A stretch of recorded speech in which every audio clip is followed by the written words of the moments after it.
Fanspeak, where the plan runs deep. The team grind hard, don't eat, don't sleep. From best ball dreams to DFS streaks, they help you print money every single week. No cap, no gimmicks, we breaking limits. NFL bets, yeah, we live this business. Megan Steve, that OG vision. Draft room killers on a lifelong mission. More stress to the Sunday spread. Fanspeak's that voice that's inside your head. Best ball, DFS, NFL bets. They built it brick by brick, no regrets. Fanspeak team, printing money since day one.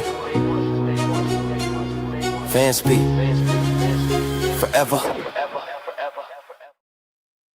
Welcome into the Fanspeak Network. I am your host, Andrew the TD King Raub. Tonight on Lineup Legends, we have a legend himself, not only on the Underdog streets, but in the Twitter space, Mr. Shawn Mitchell.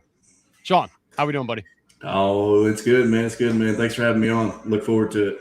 Of course. Yeah, it's always a pleasure having you on. Obviously, I was watching your face during the intro because I'm like, does he know that he's in the intro video? And I did not. That was a new one. I was kind of like, oh, hey, I know that guy. Yeah, I saw you kind of went like this a little bit, and I was like, oh, he just noticed that he's in the intro video. So awesome. You are obviously a legend, on Underdog and in the Twitter streets. For those that don't know, you can obviously see his tag right there, below his face if you want to go follow him on the Twitter machine.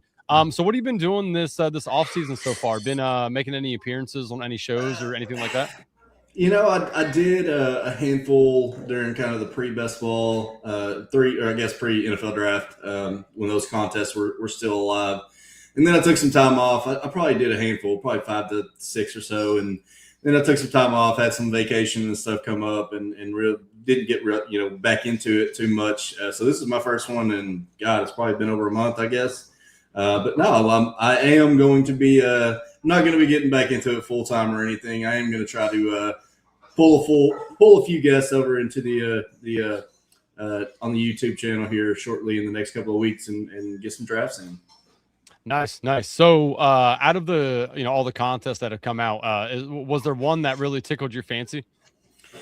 So I really wanted to play the Eliminator more this year. I haven't, to be honest. I've only done a handful. I wanted to do about 50 to 100 in it. I only did like 20 last year, and I've got about that right now. But I really like that format. I like the new setup that they started last year with it being basically the 50-50 and then the 1v1 for so long. But yeah, other than that, I'm typically just in like the puppies, and then I kind of pick and choose some of the other small contests, little 20 maxes and whatever 8 maxes and whatever they run. So just been hammering out those for this summer. Nice. Well, on tap today, lucky for you, I was going to let you choose between the Pug or the Eliminator to draft. So up to you. I'm a big Eliminator fan. That's my favorite non-regular contest for everything that you just said. The 1v1 after the first week is just electric in itself, knowing that you make it past week 1, you're one of the 6 to advance out of the 12. Then it's mono all the way out until the last week when it's a 3-person final. That to me is awesome. This is what fantasy was built on originally, was 1v1s every week. You're trying to move on, and so I love the format. It's a lot of fun, and obviously you're big into the battle royales and the daily stuff. So like to us, like I kind of look at it as like a daily. Like there's certain ways that you can draft it, and I've talked to some people about how they like to draft the thing, but I look at it more as like kind of like redraft or like a daily where I just kind of want to make sure I'm getting enough points to advance. I don't need to hit the cream of the crop. You don't have to be scoring 200 points a week to win those things. So it's going to be up to you after we do the Q&A format here if you want to do Pug or Eliminator. Okay. So if you haven't watched the show yet this year, we have started something new where we do a Q&A, an interview style with the lineup legend that we have on as a guest. So I have prepared a list of questions for you. It's a this or that or a would you rather kind of style question. So are you ready? Shoot. All right. Ice cream or frozen yogurt? Ice cream guy, definitely. Do you have a favorite ice cream? Rocky Road, typically that or Oreo, cookies and cream Oreo. That's usually my go-to. Nice. We haven't had that yet. A lot of people have said ice cream, but we haven't had one of those two yet. So you're different there. I like that. There we go. Pizza or tacos? Oh man, that's tough. Both two of my favorite, foods in the world. I guess it depends on place. Like, you know what I mean? If you're going to a certain restaurant or one or the other, that would probably be the tiebreaker for me, but love both, but probably tacos. Tacos. I like, yes. And the thing with this question is both of those things can have like a huge variety to Yeah. it. You can have breakfast pizza, you can have breakfast tacos, right? Like Exactly. if nobody's ever had either one of those, highly recommend both. Very good. I'm a huge burrito breakfast. guy. Yeah, I love burritos. I'm breakfast burritos, tacos, anything, steak burritos, chicken burritos, you name it, I'm there. Nice. Books or movies? Definitely movies. Boxing or MMA? I like MMA. Even though I don't watch it much, but yeah, I'm gonna go MMA. Yeah. Would you rather be stuck in a zombie apocalypse or an alien invasion? I think the alien invasion would be a lot cooler because we don't know how that would go. Like the best things on Earth, and we didn't even know it. So that'd be a fun one. I do feel like alien invasion is probably harder to survive than a zombie apocalypse, but you're right. Zombie apocalypse not as cool as alien invasion. Yeah, I mean, you already know you're going to die with the zombies. At least maybe the aliens might hang out with you for a while or something. Yeah, probe your brain. Whatever. Yeah. When you're on an airplane, do you prefer window seat or aisle seat? Aisle. Aisle, yes. Pancakes or waffles? Give me the waffle. Let's go. Favorite superhero? I've always been a Superman guy. That's the easy one. So, all right. So, Superman's favorite superhero. Favorite villain? I like the Joker. Obviously, that's a pretty easy one too. You prefer old school Joker or like the newer stuff that they're making? Any of them. I mean, obviously, the Dark Knight Rises with Heath Ledger was obviously the most, I'm sure, one iconic. That everybody will say. Yeah, I mean, obviously, one of the best movies to ever come out. So I'll go there. Okay. Do you prefer to draft 2 QBs or 3 QBs? 2. If you could only go to 2 of these premier sporting events once in your life, which would you choose? So we got Super Bowl, the Masters, March Madness, Kentucky Derby, World Series, NHL Finals, NBA Finals, and the World Cup. So you can only pick 2, and you can only go to that one once in your life. Oh, I got to pick 2? Yeah, you pick 2 of those. I think the Masters would be really cool. I'm not really just a huge golf guy, but it seems like a really cool atmosphere. And then, man, I mean, Super Bowl is pretty easy. Anybody that's a NFL fan or a football fan is going to want to go to Super Bowl. So World Cup, I think, now that I did just go to a World Cup game with my son, and it was a blast. It was really fun. But I think the World Cup final would definitely be interesting too. But yeah, Super Bowl and the Masters for me. Yeah, I'm a big golf guy. Masters is up there for me. That's you're right. The atmosphere, and if you're not a golf guy, like the sacred grounds that is the Masters, that is Augusta, exactly, is just like you can't just breathtaking. Yeah, like you have to win the lottery and all that. So yeah, that's up there for me. Absolutely. What is your favorite downtime activity? So you got some time to kill. What do you love to do? Draft. Okay, besides drafting, anything else? I mean, I guess I just hanging out with my son, just, hey, you want to go shoot hoops or, go kick the soccer ball around or something like that with my girls too. We all get out in there. We was doing it last night, had a little soccer game. So just anything with them, really, anything they want to do. I can understand that. Would you rather be able to fly or be invisible? Brother, let me fly. I need to fly everywhere. I need to be there ASAP. Let me fly. Bowling or mini golf? I'm a bowling guy, man. I was on the bowling team in high school, so hell yeah. Interestingly enough. Let's go. Yeah, I also was, so don't feel bad. Oh, okay. Nice. Yeah, I know.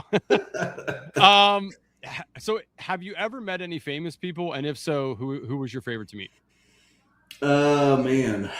I'm kind of sad because my father-in-law works at a little local college here in the town I live in, and it's a Christian college. And Tim Tebow came to do a kind of a talk and gave a big lecture. And my son and him got to meet. I was supposed to go. He'd gotten me a ticket, but I got sick that day. So I think it would have been really cool to meet Tim Tebow. My son and father-in-law got a picture with him. Said he was coolest guy, down to earth. I've never really met just a ton of real important people. I live here in Podunk, Arkansas, so You can get a lot of celebs come through here. Okay. Would you rather take a trip to the moon or to the deep of the ocean? I'm terrified of the ocean and the sea, so let me go to the moon. Okay.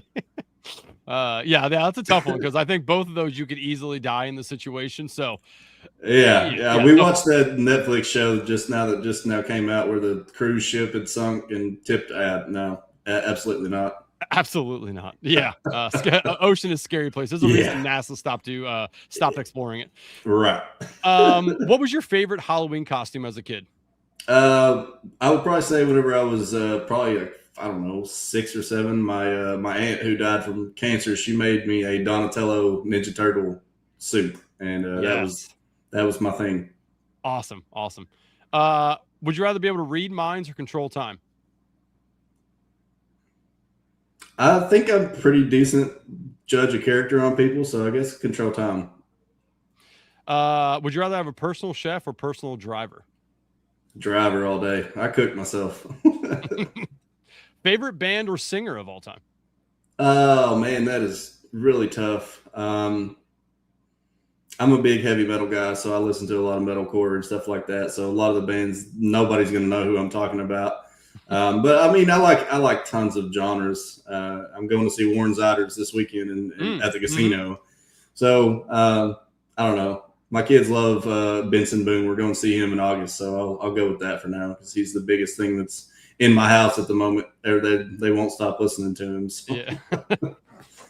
Yeah. Who's your favorite streamer to watch that isn't on the Fanspeak network? Oh man, favorite streamer. Let me cluck with Goofy Chicken. I like Goofy Chicken.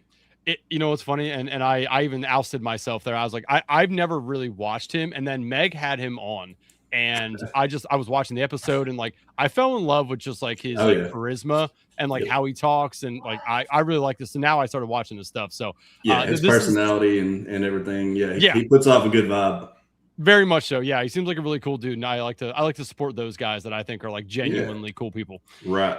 Bingo. Favorite type of deli meat sandwich? Cracked pepper turkey. If you could go back in time and live for a year, which time in history would you go back to? I'd go to the 70s. Probably this is years in the 70s. Free love. I understand. I'm not going to say. Did OJ Simpson do it? Absolutely. Oh man, everyone says yes. He really did. Yeah. There's no way. There's no denying it. Johnny Cochran earned all his money on that. So 2 more here. Would you rather speak to every language or be able to talk to animals? I want to talk to my dogs. So yeah, I'd rather talk to animals. Yes, sir. And last one, the biggest debate between everyone: Coke or Pepsi? My son's a huge Coke fan. I don't know where he got it because I guess it's probably because his father-in-law is a big Diet Coke guy. But he that's all he drinks now. He don't only drink that, but he loves Coke. So I'm gonna go Coke. Nice. Everyone but one person so far has said Coke, and I'm also Team Coke. So I don't know anybody that would choose Pepsi, to be just flat out honest. It's funny because anytime we do go to a restaurant and they don't have Coke, and they're like, "Will you take Pepsi?" And he's like, "Yeah." If I have to, I guess. Right. Well, that was the this or that Q&A section of Lineup Legends. Shawn, appreciate you doing that. That's fun. It's fun. It opens it up. It lets people see somebody else, other than who's your favorite person to pick in round 4, right? Like we all watch that. We all know. Yeah, we all know the draft. If people follow you on Twitter, they know where you stand on some people. I think so. All right, let's check in with the chat real quick, and then we'll talk some ball here. Bruni checking in. Sup? Popcorn Yellow Street Smile. Oh, we can't see that. Sorry. Hartman checking in. What's up? Shadow Clown. I am here. Jeff checking in. I've eliminated carbs from my diet. Meg checking in. Bruni says hate breakfast pizza. What? You can't hate breakfast pizza. Come on. You didn't have it correct then. Like it wasn't made properly for you at that point. Tom Brady is the GOAT. Argentina has it for the back-to-back. It is rigged. France is really good. Degen Dad and Shawn is earning it. Always. All right, so let's talk just a little bit of ball here, and then we'll jump into a draft. So Tell me a little bit about how you're looking at the tight end landscape this year. I feel like that's kind of a hot topic because a lot of people believe in what is Brock Bowers and Trey McBride, and they don't care about the draft capital. Some people are looking at, I just want to draft 3 at the end and be done with it. Doesn't matter who they are. And then I kind of live in I love the guys in the middle, the Fergusons, the Goddards, the Mark Andrews, all that. So where do you stick on the tight end landscape?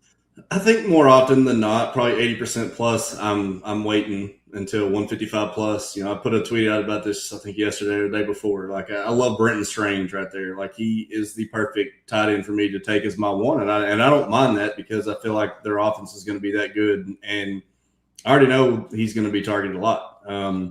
So yeah, Brenton Strange, and then I like a lot in the later rounds. Dalton Schultz, Gunnar Helm, Greg Dulcich. I mean, they're all getting a little bit more expensive now, of course, than the prices that I was really loving to pay, before everybody started noticing, that they were good bets. But I'm not the same. It's not to say that I'm not ever going to take a Brock Bowers or a Trey McBride or whatever. But then to your point, like in those middle rounds, I'm usually taking quarterbacks there. So I rarely dip into those middle range tight ends, which I say middle range. Like I would like to usually get to like the Isaiah Likely, Chigakonkwo range before I start plugging tight ends. Yeah, where's like so do you normally go 2 or 3 or 4 tight ends? Like, what's your strategy there? I mean, that's kind of the point. I'm the same way with quarterbacks, the onesie position. If I do spend capital, if I do happen to draft like a Tucker Kraft or any of those guys in the mid range, I'm probably only going to take one more. Same goes for McBride or Bowers. I'm only taking two tight ends. But if I do wait for that third, if I wait for the 155 plus like I typically do, I'm going with 3 or 4, and that'll also dictate or be dictated by how many running backs I have. If I've started with 3 studs and I'm only going 4 or 5 running backs, I may elect to take a 4th tight end. So if you're going to go 2 tight ends, ideally, who is the last tight end that goes where you're like, okay, I need to grab this guy if I'm only going to go 2? Is it somewhere in here? Is it higher or lower? I think it's straight from the Likely all the way to Strange. Like I can take any of those guys for the most part. Okay. And be fine with stopping at 2. So you're okay. So anything from Likely down. Yeah, Ferg. Yeah, Strange, I mean yep. Chig. I'm plenty fine with taking and Strange. Like I said, I'm plenty fine taking those guys with the 2 and being done. Okay. So who's your favorite of these middle guys? Like and when I say middle, I'm talking like Kelsey, Andrews, Kincaid, Ferguson, Likely, Goddard, Chig. Like, so pretty much everybody from, you know what? Let's go Strange all the way up to Kelsey. Is there a guy in there that you find yourself like, I want to have the most of him? I mean, it's got to be Likely or Strange for me. I mean, and I like Chig too, but I think, Chig is in that range. I really don't find myself taking Mark Andrews a lot this year, it's funny because I was heavy on him last year. I don't find myself taking a lot of Dallas Goedert. I do take some Jake Ferguson. I do like that. Kincaid's not really been too much on my radar. It's mainly Likely, Chig, Strange. Those are the 3 that really I every time I get to that range, I'm looking for those guys. Okay. So same kind of question, but with the quarterback landscape. And I don't know, I'm assuming you've like noticed it, obviously, but quarterback landscape this year is quite expensive. It's crazy. Yeah, it's wild. Been playing fantasy football for like a ton of years, and I can never remember it being so insanely expensive. I mean, look how many quarterbacks we have going in the top 100. 13 quarterbacks. That is absurd. That's way too much. So it's almost like the running backs being pushed up so far. Like they've never been this many has been pushed up as far in the first 3 rounds either. Yeah. So how do you find yourself drafting these quarterbacks? Like, are you hoping to get a couple in the middle? Do you want to take a great and a late? Like, what do you do? I do find myself taking a lot of Trevor Lawrence. I think his cost I really like the rushing upside that he was kind of prompted with last year with Liam Cohen, especially towards the end of the year. Started using his legs a lot more. If he continues that, kind of like Baker started to do that with Liam Cohen a little bit. So Trevor Lawrence was always a really good rushing quarterback, even from his college days. So him being able to tap into that, and then if he can, he was already on track to be a good thrower, good passer. If he brings it all together, he could literally be a top 5 quarterback this year. So Trevor Lawrence is definitely one I'm trying to get a lot. Mahomes is just cheap. I mean, I think that he doesn't have the Matt Nagy problem anymore, and that could really benefit him now that it's Benjamin in there and not nobody likes Matt Nagy. So I've taken a lot of Mahomes because I'm very high on Rice. I've been taking Rice a lot. He's probably one of my top 2 or 3 wide receiver exposures. So Mahomes is generally just going to fall to me there a lot of times.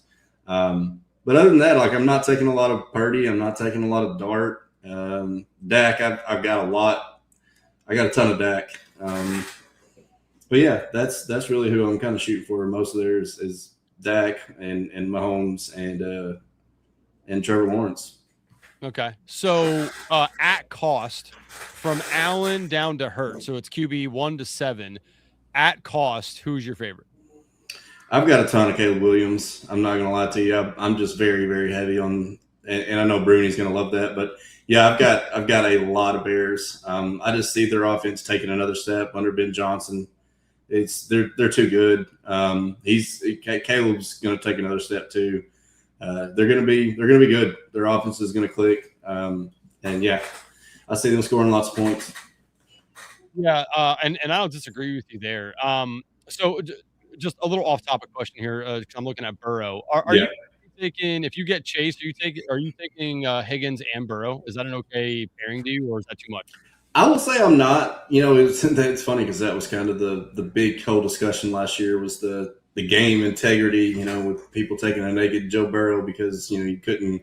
A lot of people were just taking him naked, but I don't have a lot. I'm not going to lie to you. And I do probably have more Jamar Chase at the 3 and 4 than probably anything, but I don't have a lot of Joe Burrow, and I'm not just specifically waiting to take him where he's going either. I'm totally fine having Jamar Chase without having Joe Burrow.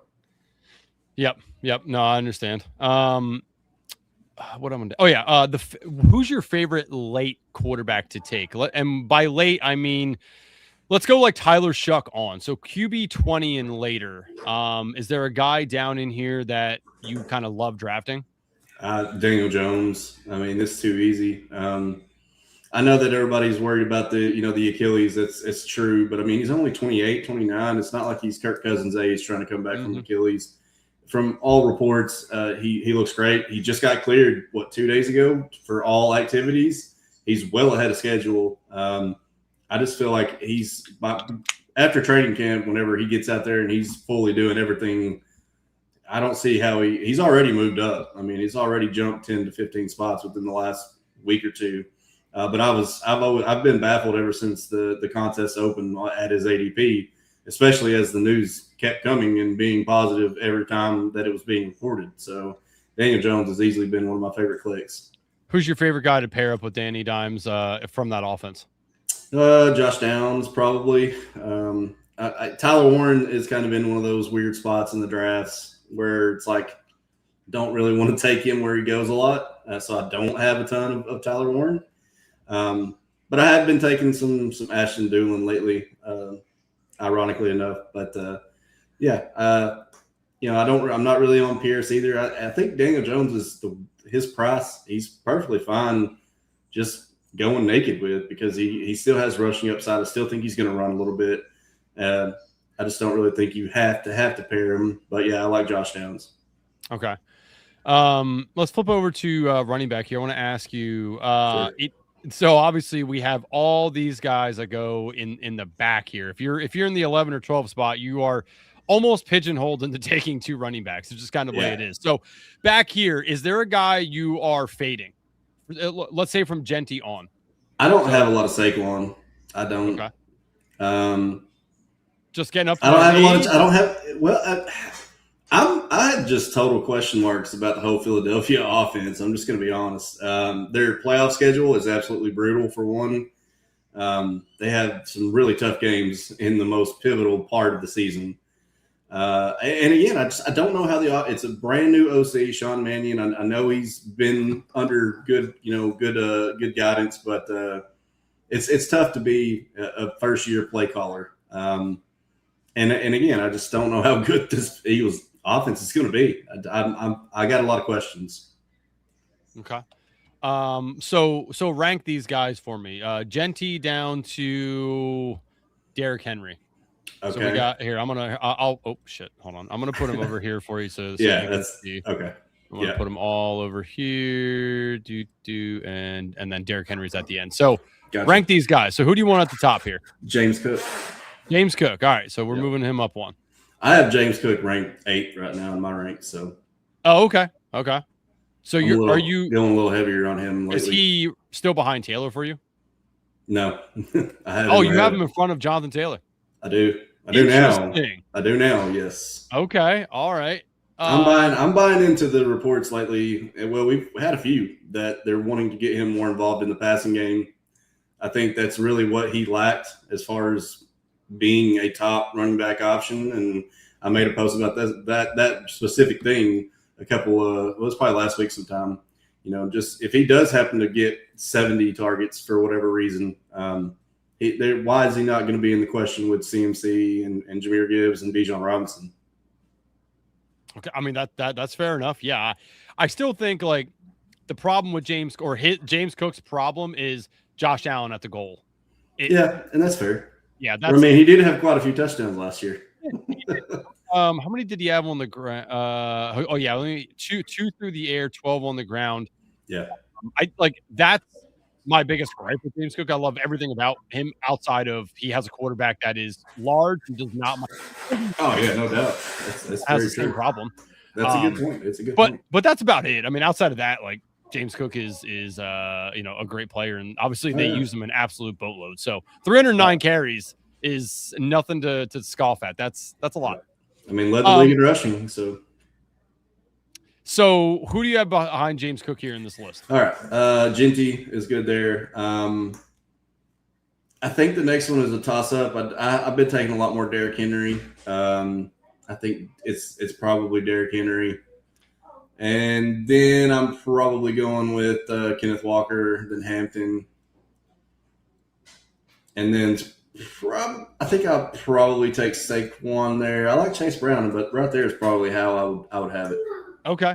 It's funny. So, and this was a few weeks back. Bruni and I were doing a show and we were talking about Derrick Henry, and I was like, I'll take him at 13, 14, 15. Yeah. I got a little toasted in the chat. People are, you got obliterated. Yeah. And I just don't get it. I mean, let's just look at this dude's touchdowns years: 13, 12, 16, 16. I mean, I don't know what else to tell people about Derrick Henry that you can't already see for yourself. Sure. Is the receiving work not there? Yes. I completely understand that. We are all looking at, he has to do all this on the ground himself, scoring touchdowns and all that. I understand that, but he does it every single year. I mean, he's a lock for 300 plus touches. I mean, Andy doesn't catch passes. So it's like, I don't know, half PPR, you already know he's, Lamar's not stealing the goal line touchdowns from him. Right. That's very few. That you don't have to worry about. He's going to get the goal line carries. So. And I get it. They're like, well, you got a new coaching staff coming in. I'm like, yeah, but they all have eyeballs too. They're going to see Derrick Henry. Dude's massive. You can't tell me that you're not looking at him already being like, yeah, we're going to continue to give him the ball. I was going to say, just imagine being an OC coming in and Derrick Henry's your running back. Why would you not want to be like, yeah, let's just give him the ball like 30 times a game and just run the clock out, and let him get a couple of touchdowns. Yeah, I know he's getting older, but the guy's just an absolute machine. But he's Mr. Consistent. I mean, he hasn't missed time. Like, he takes care of his body. He's just, I don't know. I can't fade him.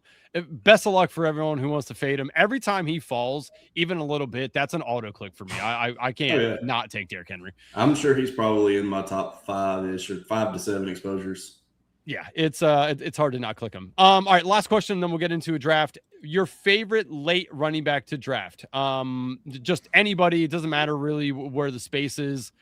When I say late, I'm considering probably like Woody marks down. Nicholas Singleton. Okay, shout out Penn State. I love to hear that. Are you concerned that he was coming in with banged up a little bit? Nope. Okay. I mean, all the reports was, in OTAs, he was already getting snaps. They were running him with the ones. I'm not a big believer in Tajay Spears. I think he has a very small skill set, and I think that Singleton is probably already better than him at the moment. I think that Singleton could easily get on the field early this year. Obviously, Spears has not been able to stay healthy. If anybody recalls, Tony Pollard was absolutely butt cheeks through like the first 10 weeks of last year.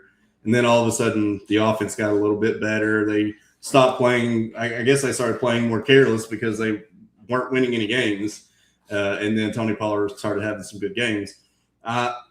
Again, I'm okay with Pollard. I have a lot of Pollard, but I think that the running back 2 job is up in the air right now. And I think Singleton could easily see the field pretty early. Pretty much everything you said for how you see him getting onto the field and the 2's not that great is how I view Katron Allen, also Penn State guy. Yeah. With Washington, I mean, there's nobody there that like really scares me about at the end of the year. Katron could be the guy. So I think, I think you're right on there with Nick Singleton. He's an absolute monster when he's healthy. Dude is awesome. I watched a boatload of him as a Penn State fan. So I love that call out. That's awesome. Yep. If you have to draft one of the backup San Francisco guys, who is it? Is it Black or Jordan James? I've got a lot of Jordan James already, just because I still think Jordan James is the running back 2, but I think it's just too close now to feel comfortable drafting either one. And I know that that's bad to say because we know how much work CMC got last year. We know, but I'm not in the camp of thinking that CMC is going to be injured and going to get injured. I'm not playing that way. So for me, I think there's just way too many other backs in that range now that could see viable time, and they're not behind a top 3 running back. Okay. I like to hear it. Yeah, I haven't really drafted much of either of those guys, and it's because of what you just said. Like, unless CMC gets hurt, they're dog water at this point. There's no reason they're not getting on the field. Yeah. No, I'd rather take Braylon Allen. Some of those other guys that I know will probably see the field. Yeah. So, yeah, exactly. All right, let's get into a draft. Have some fun here. So, sure. Pug or Eliminator, your choice. Let's fire up the Elim, man. Let's go. I love to hear that. All right, for those who want to get in with us, going into the Eliminator. 20 seconds, obviously, going in 5, 4, 3, 2, 1. All right. Looks like we got 6 more to start here. This might take a hot second. Oh, I'm on you got some slows going. Yeah, I got a couple. Slow. What is this? A slow Eliminator. What's this team look like here? Well, we got a little bit of time. Yeah, we still got 5 more to start. So here's the team in slow Eliminator so far. Dak and Trevor Lawrence, James Cook, Josh Jacobs, Tootin and Gainwell, Jefferson, Higgins, BTJ, Ricky Pearsall, Adonai Mitchell, Jake Ferguson, George Kittle. Now, this is the first time I've taken George Kittle in Eliminator. I figured I'll do it. He fell. A little scared, but yeah, I am. But he fell. He's 118. He fell to 135, and I already had Jake Ferguson, so I figured if I can get him through. And at that price, you got to. Yeah, especially with Ferguson having the week 14 bye, he could carry your team for multiple weeks in the early going, even if Kittle doesn't start, right off the bat. Having a guy like Jake Ferguson there is very, very monumental there. So I don't mind it at all, especially at 135. Yeah, exactly. And again, I'm not taking Kittle in Eliminator very often, but with the fall and with it already having a guy, I was fine with it. All the reports have been great for Kittle. I mean, it could absolutely work out fabulous for you, and he's back week 1 and full go. Yeah. It could. I expect if he's even full go, I still think they're gonna temper him into it a little bit. Like, instead of him playing 95% of the snaps, maybe he plays 80 to start out. And I do think they're gonna start him a little slow. I mean, it's George Kittle. I mean, Jake Tungus was awesome when he came in last year, but he's not George Kittle. Like you don't want to go get him hurt in week 2 or week 3 because you tried to push him out there. Yeah, and knowing George Kittle, he's probably going to be frustrated by that. But hey, I get it too. Yeah. But I mean, he has to realize, like, hey, you're our star tight end. Like, yeah, I mean, he is 33. I mean, he's 34. Is he that old already? I'm pretty sure he's up there. Really? I didn't think he was that old. Let's see, George Kittle's age. 32. Yeah. Son of a bitch. He's not a young gun anymore, so that's obviously might be a little more reason to not fully get him out there, going 100 in week 1, which Bruni just brought up a good point. They do open the season in Australia, right? Yes. Yeah. So, I don't know. I have my. I don't know. I mean, no reason He to should risk start it. week 2. No reason. Yeah. But we're talking about an NFL tight end here, and we're if he's good to go, then why would he not play? I don't see it. Yep. All right, we are in here. Oh, we are sitting in the 12 spot. So we Oh are boy, running back. yeah. So you said that you've obviously done a few of these. So like obviously running back, it's pushed up hard. Oh yeah. A lot of people are going to take quarterbacks early. Yep.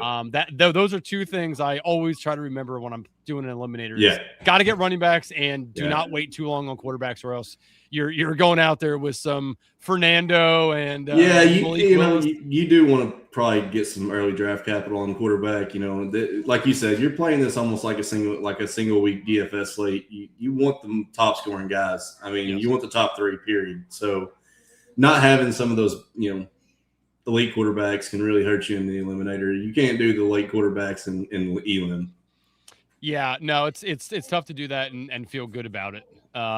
George Kittle isn't a young gun, and neither is Osmosis. No, he's not, and neither is it.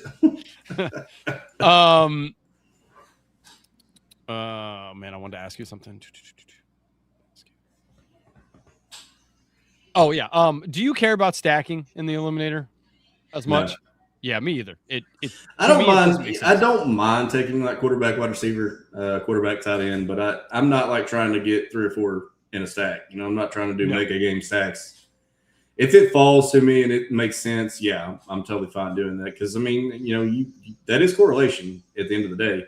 And if your quarterback does have a great game in week 1 or week 2, obviously that player could be on the receiving end. So I'm not just you have to have it, but I'm not like okay, yeah. I don't care about it, to be honest. And I also don't care about. I'll just take naked quarterbacks and feel completely fine about it. Like it just it's right. Regular fantasy. We are up here, so we got JJ, Saquon, Derrick Henry, Hampton, Ken Walker, Chase Brown. How do you want? I'm good going JJ and Derrick Henry if you're good with that. Okay, JJ and Derrick Henry. Big dog. 1,000% okay with that. Yeah, I mean, you could easily have the wide receiver 1 and running back 1 for a week or 2 there to start the season. So I don't mind it. All right, now we got the long walk here until our pick. So let's just scroll down. So we're going to be right here. That's going to get us somewhere in the Flowers, Olave, Jacobs, Egbuka, David Montgomery, Garrett Wilson, Higgins. Anything there that jumps out to you? I like it. I like Egg. I like Egbuka. I think I think he's probably a good play right out of the gate. Moving him to the Z. I'm trying to get more lately, but he never falls at all. Obviously, Josh Jacobs is a good elim pick. I think especially with his bye week being 11. You got Big Dog at 13, then you got Josh Jacobs at 11. You really don't have to tack on too many running backs here. You can probably play more wide receivers at the end. But yeah, I mean, I'm obviously heavy on Zay Flowers, but I don't know if I would be going with him and already having Derrick Henry. Almost seems like you hope the offense is good enough to support both. But this is, like you said, are you doing that probably on a single week? Maybe not. Good opponent, possibly. But yeah, trying to get too many big pieces could obviously hurt you in the long run too. Yeah. I try not to stack too much, right. 2 at the most from a team, and I don't even really love doing that because again, like unless your team scores, just absolutely goes off. Right? Yeah, somebody's bringing you down a little bit. I agree. Yeah, and I obviously, you want to watch the bye weeks too. You don't want to have too many. You don't want to get too many. Oh yeah. I was going to bring that up too, and that's again, Justin Jefferson having the week 6 buys is about. If it wasn't Justin Jefferson, I probably wouldn't take it at 6 because you kind of want all your guys to still be playing until that's why I'll preferably try to get the later bye weeks, have my guys available for the first at least 7 to 8 weeks if possible. Yeah. But a guy like Justin Jefferson, he has too high of an upside, too much of a ceiling to not take him there. Yeah, it's funny. JJ is like kind of a hot topic pick between people because do you believe in Kyler Murray? If you do, JJ's pretty good value. If you don't, again, he could be a stinker in the first round. Like we saw him last year, just kind of ho hum throughout the season, and he had some decent weeks, but overall, like wasn't what we generally have come to know about JJ. And so No. are you okay with the Kyler this year? Yeah. I'm totally okay with Kyler. I think they made it a point to go get him. KOC, if anybody can make Kyler return to what he was, before Arizona went into the total, crapper, it's going to be KOC. So, yeah, I believe Kyler's going to be. I think the Vikings offense is going to be pretty dang good this year. Yep. Just because I was thinking while you were talking about some of the guys I want to draft in this, but do you have a favorite at cost rookie wide receiver? I'm heavy on Carnell Tate. I will say that I'm very heavy. I probably got 23% right now, and I got absolute hell for posting that as well. That I posted that whole range, starting with Christian Watson. I got obliterated. No. Yeah, you were one of them. I can't do it. I fear the quarterback not being accurate. I fear that the team is going to stink and he's not going to get scoring opportunities very often. I love his opportunities for target. I like Dable. I like Brian Dable. I think he's going to be good for Cam Ward. Yeah. I mean, you like Danny Dimes, but you didn't like Danny Dimes with Dable, did you? I mean, he was actually decent. He was a good fantasy quarterback. Yeah.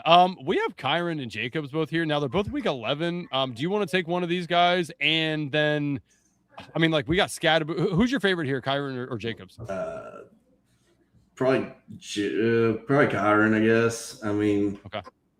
And then do you want to grab a wide receiver here, or we could take Jacobs and just have two. I like Garrett Wilson. I do like Garrett Wilson here. Even if the Jets are just bad, Garrett Wilson could get just ample garbage time. I think he's clearly the easy one here. I think he has easily the highest upside of anybody on his team for a weekly output, and he's got a 13 bye week. He's way back in the back. Yep. He's an elite wide receiver, so I think passing on him right there is kind of probably a bad process. Okay. I would have taken Higgins, but we can't because Jefferson 6 and 6 is, you don't want to start off. Yeah. I looked, and I thought about Ladd too. I was like, man, week 7, and then I was like, Garrett just makes too much sense here. It's funny. This is why I like drafting with other people, because you make me do things I wouldn't normally do. I wouldn't have taken Wilson there. I would have probably doubled up on Kyron and Jacobs and just been conscious of I'm not drafting another running back that's on week 11 and just maneuvered it. And that's probably viable too, but then you're going to fall behind at wide receiver quite bad. And you will. You don't want to do that in this. Yeah, it is tough. I just always look at we all know where a majority of the points are, and it's with running backs. It just, I have PPR for sure. Yeah. Yeah. So I like to make sure I got a nice little core of running backs if at all possible. But starting with Big Dog, and then either one, Kyron or Josh Jacobs is a good pick there. Kyron fallen to us 8 spots. So and you got the dip on Kyron. Yeah, which I don't understand the dip. Why? No, a lot of people obviously are worried about the whole Blake Corum getting 50% towards the end of the year, which all signs are pointing to that happening again this year. But, Kyron is still going to be the lead guy. He's still going to get the touchdowns. Bruni says, Kyron falls our prayers. I'm not going to say I have a ton of Kyron, but, if he falls like that, yeah, I fully believe you should take him. I just to me, I thought last year they were doing that to Kyron because they knew they were getting into the playoffs and you want to have Kyron a little bit fresher, right? So I understand that, but throughout in Eliminator, even if it goes all the way to week 14 or 15 before they start to kind of slow his roll a little bit, you're lucky to have made it there. You've already made thousands of dollars if you make it to 13 or 14. I think it's week 11 is when you make $1,000. That's the first time you hit 4 figures. Yeah. Right.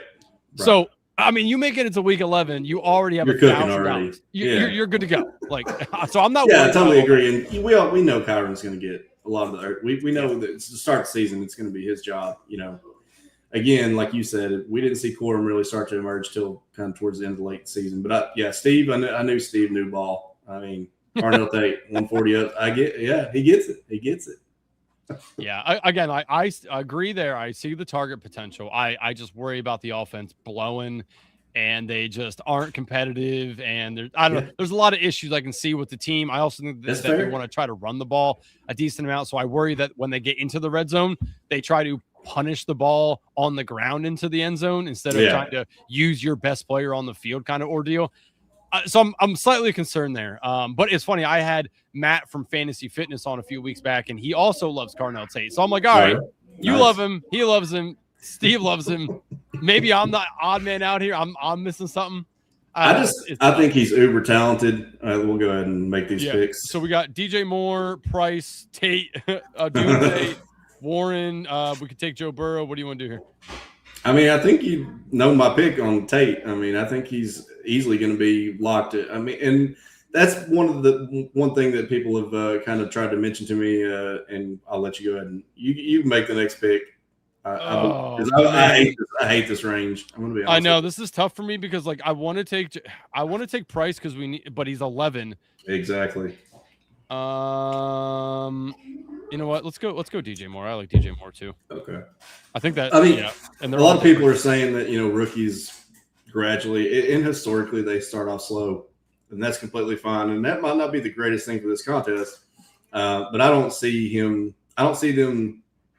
putting the training wheels on him. I think he's going to be fully entrenched in the offense week one, and I think he's going to be the first read. I know Wan'Dale's there. I get it. I know, I think everybody behind him and Wan'Dale are secondary to get everything else that's behind them after them. So yeah, that's for me. I think Tate easily starts as the one and finishes the season as the one.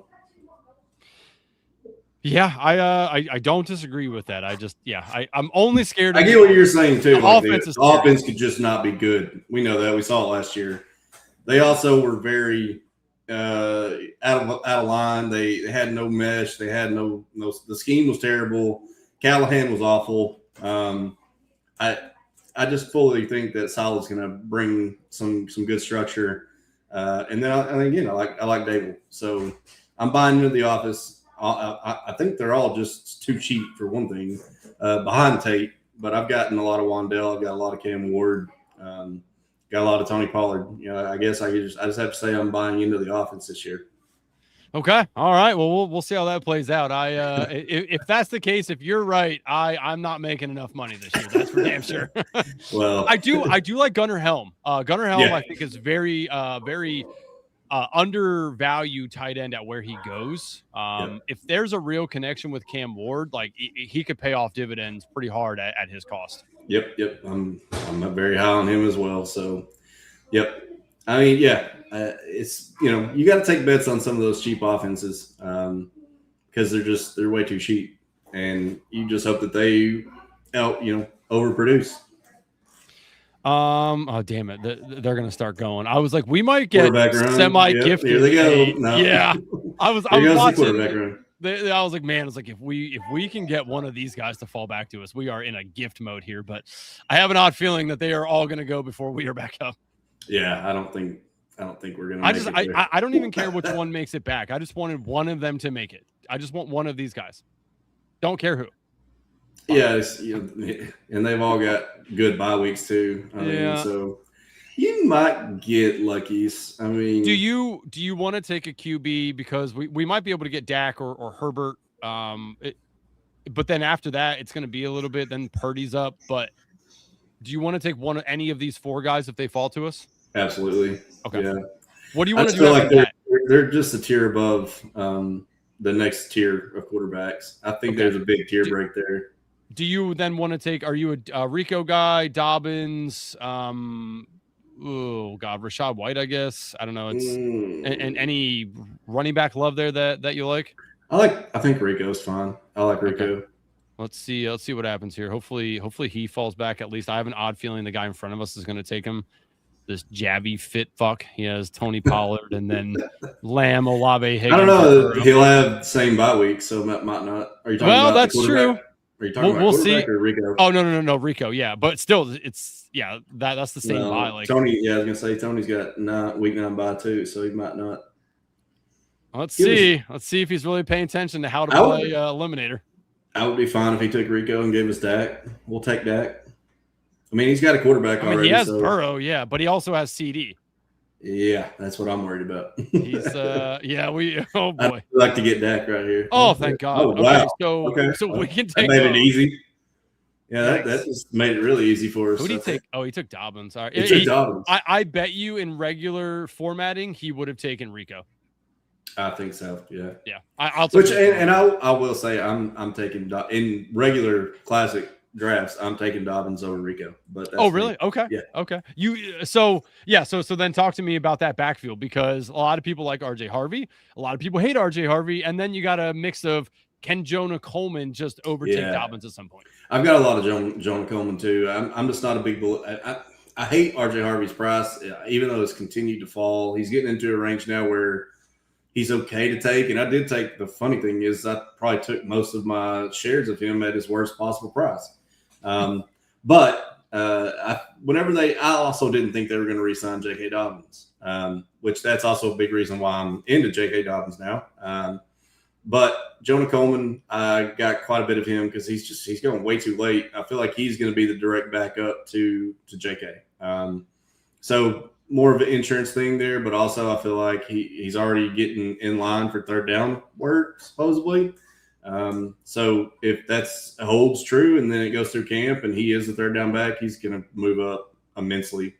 But yeah, I just think Dobbins is going to be – he was getting 15-plus touches last year all the way to week 10.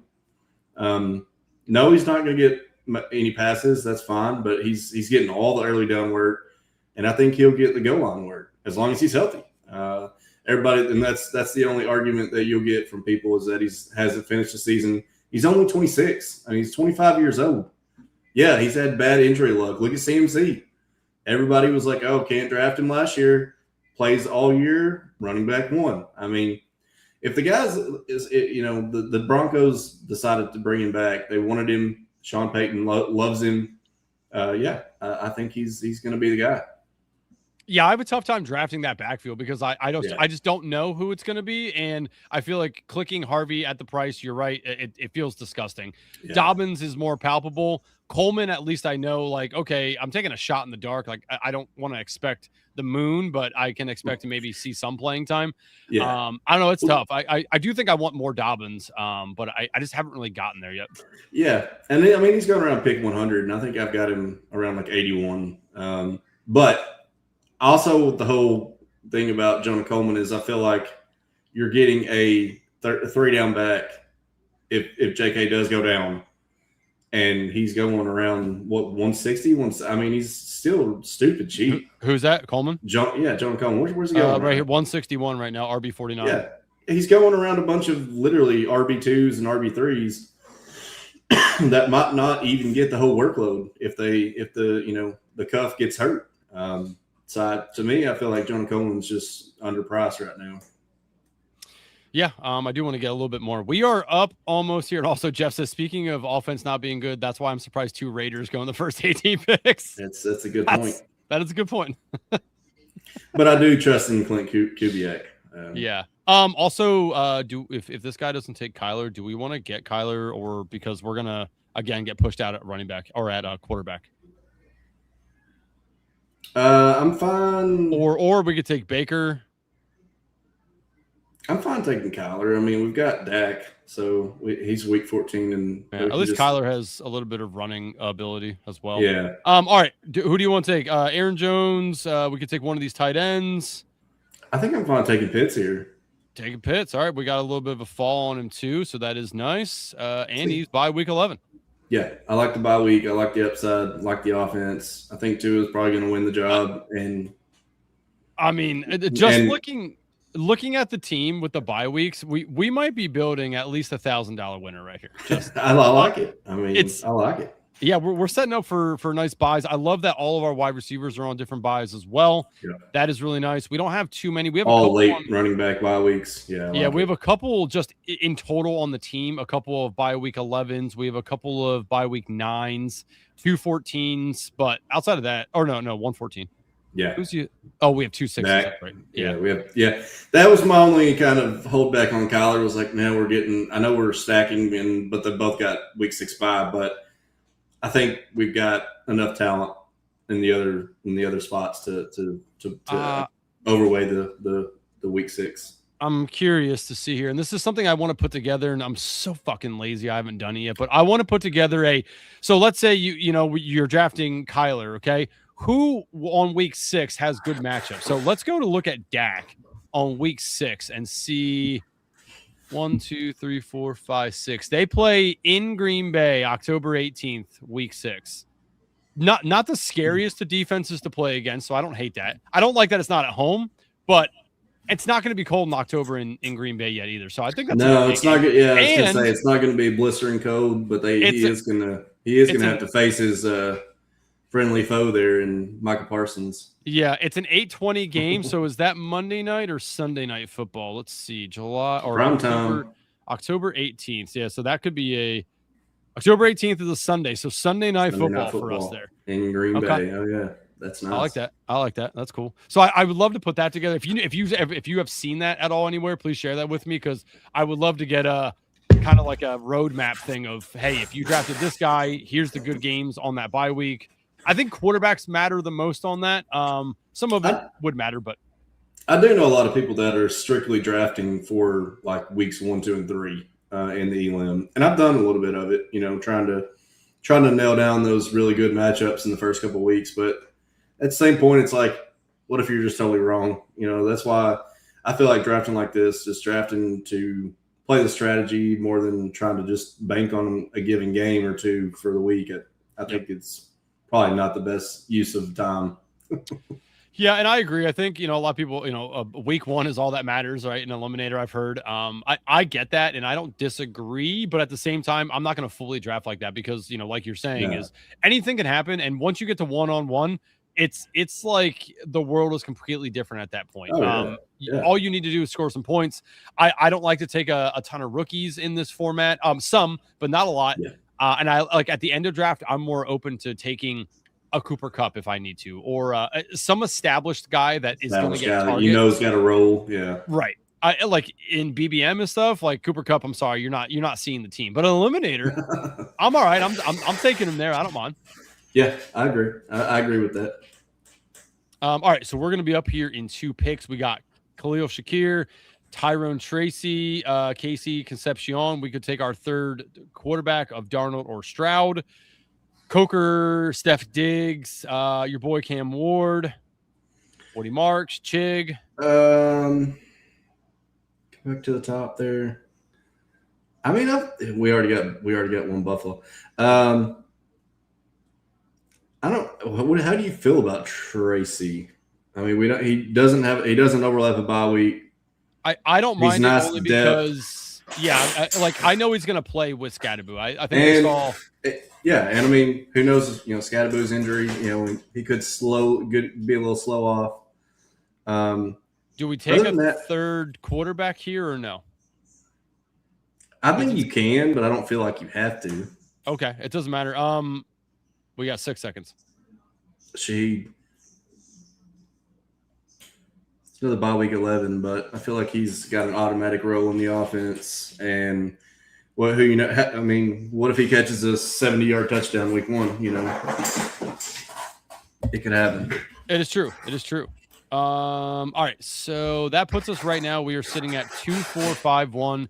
Dak Prescott, Kyler Murray, Derrick Henry, Kyron Williams, Rico Dowdle, Tyrone Tracy, Justin Jefferson, Garrett Wilson, Carnell Tate, DJ Moore, Shaheed, and then lonely old Kyle Pitts.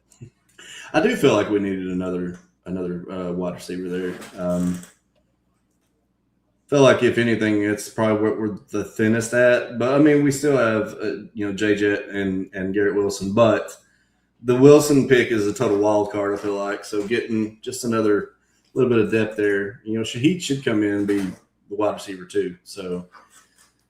If the reports are true, what they've been saying, and they do get his role expanded, he should be an every down wide receiver. So, yeah, we'll see. I am slightly skeptical on Shaheed only because he's kind of made his money on being the long ball guy. Can they give him a little short stuff and let him? Well, I mean, when he played for the Saints, he was getting some of the more intermediate, the longer ADOT, but he was getting actual targets in the middle of the field. He was getting, But yeah, like you said, he's definitely the long ball guy. Yeah.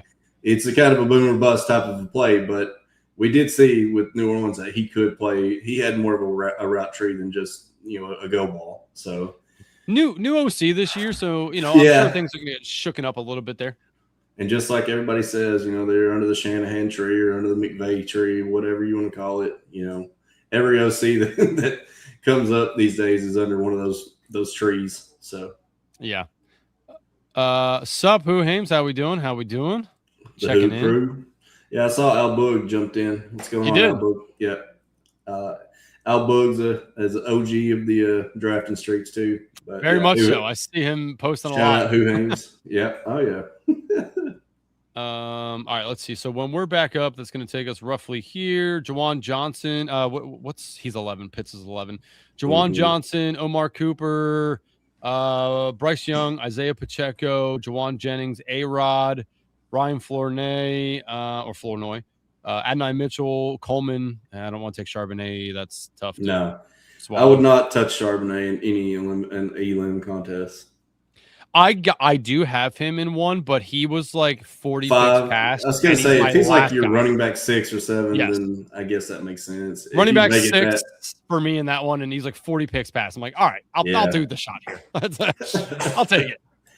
I mean, what's Geno's bye week? What's the Jets? With 13, I believe. Yeah, 13. I don't mind that if you do want to finish with 3 quarterbacks. I think Geno's interesting. I mean, obviously, if Garrett Wilson has a good game, it's going to be because of Geno, right? I mean, if he happens to ball out for one of the weeks, that could be your quarterback wide receiver combo there. That's true. That is true. We could take Geno. Is Aaron Rodgers still there too? So, do you want to take like Jawan Jennings or Jawan Johnson or something like to? Do you like that for a second tight end? I like Jawan. Yeah, I'm fine with that. Totally fine with that. Yeah, I feel like that's good. So we'll do Jawan, and then we can take Geno. I mean, I don't mind that either. I don't really care about the stacking, like I said. So I'm okay taking him or A-Rod because both the buys are different. I just feel like Geno might have just a little more upside as far as if they do play from way behind in a game or something, and they're just gunslinging to try to catch up or something. Okay. How Boogie says Shawn is super sharp and loves engaging Twitter folks. That's a nice way to put how he interacts on Twitter. That's all it is. Al Boog knows. You are engaging on Twitter. I'm just engaging my followers. You definitely do that. Yeah, when I saw your Carnell tweet, Tate, your Carnell Tate tweet, I was like, I had to respond. Like, you make it a tweet that you feel like somebody has to respond to. That it just, I feel like I couldn't just go past some of your tweets. The funny thing is that most of those I'm just stuff I'm just tweeting. I mean, it is what it is. I mean, I'm not ever really lying whenever I post stuff. I mean, I'm literally taking who I'm saying I'm taking. It's just I play a lot. I play a lot against the grain. I don't do a lot that a lot of people continually do, and it just gets to people. It just gravitates real quick whenever you go against the grain.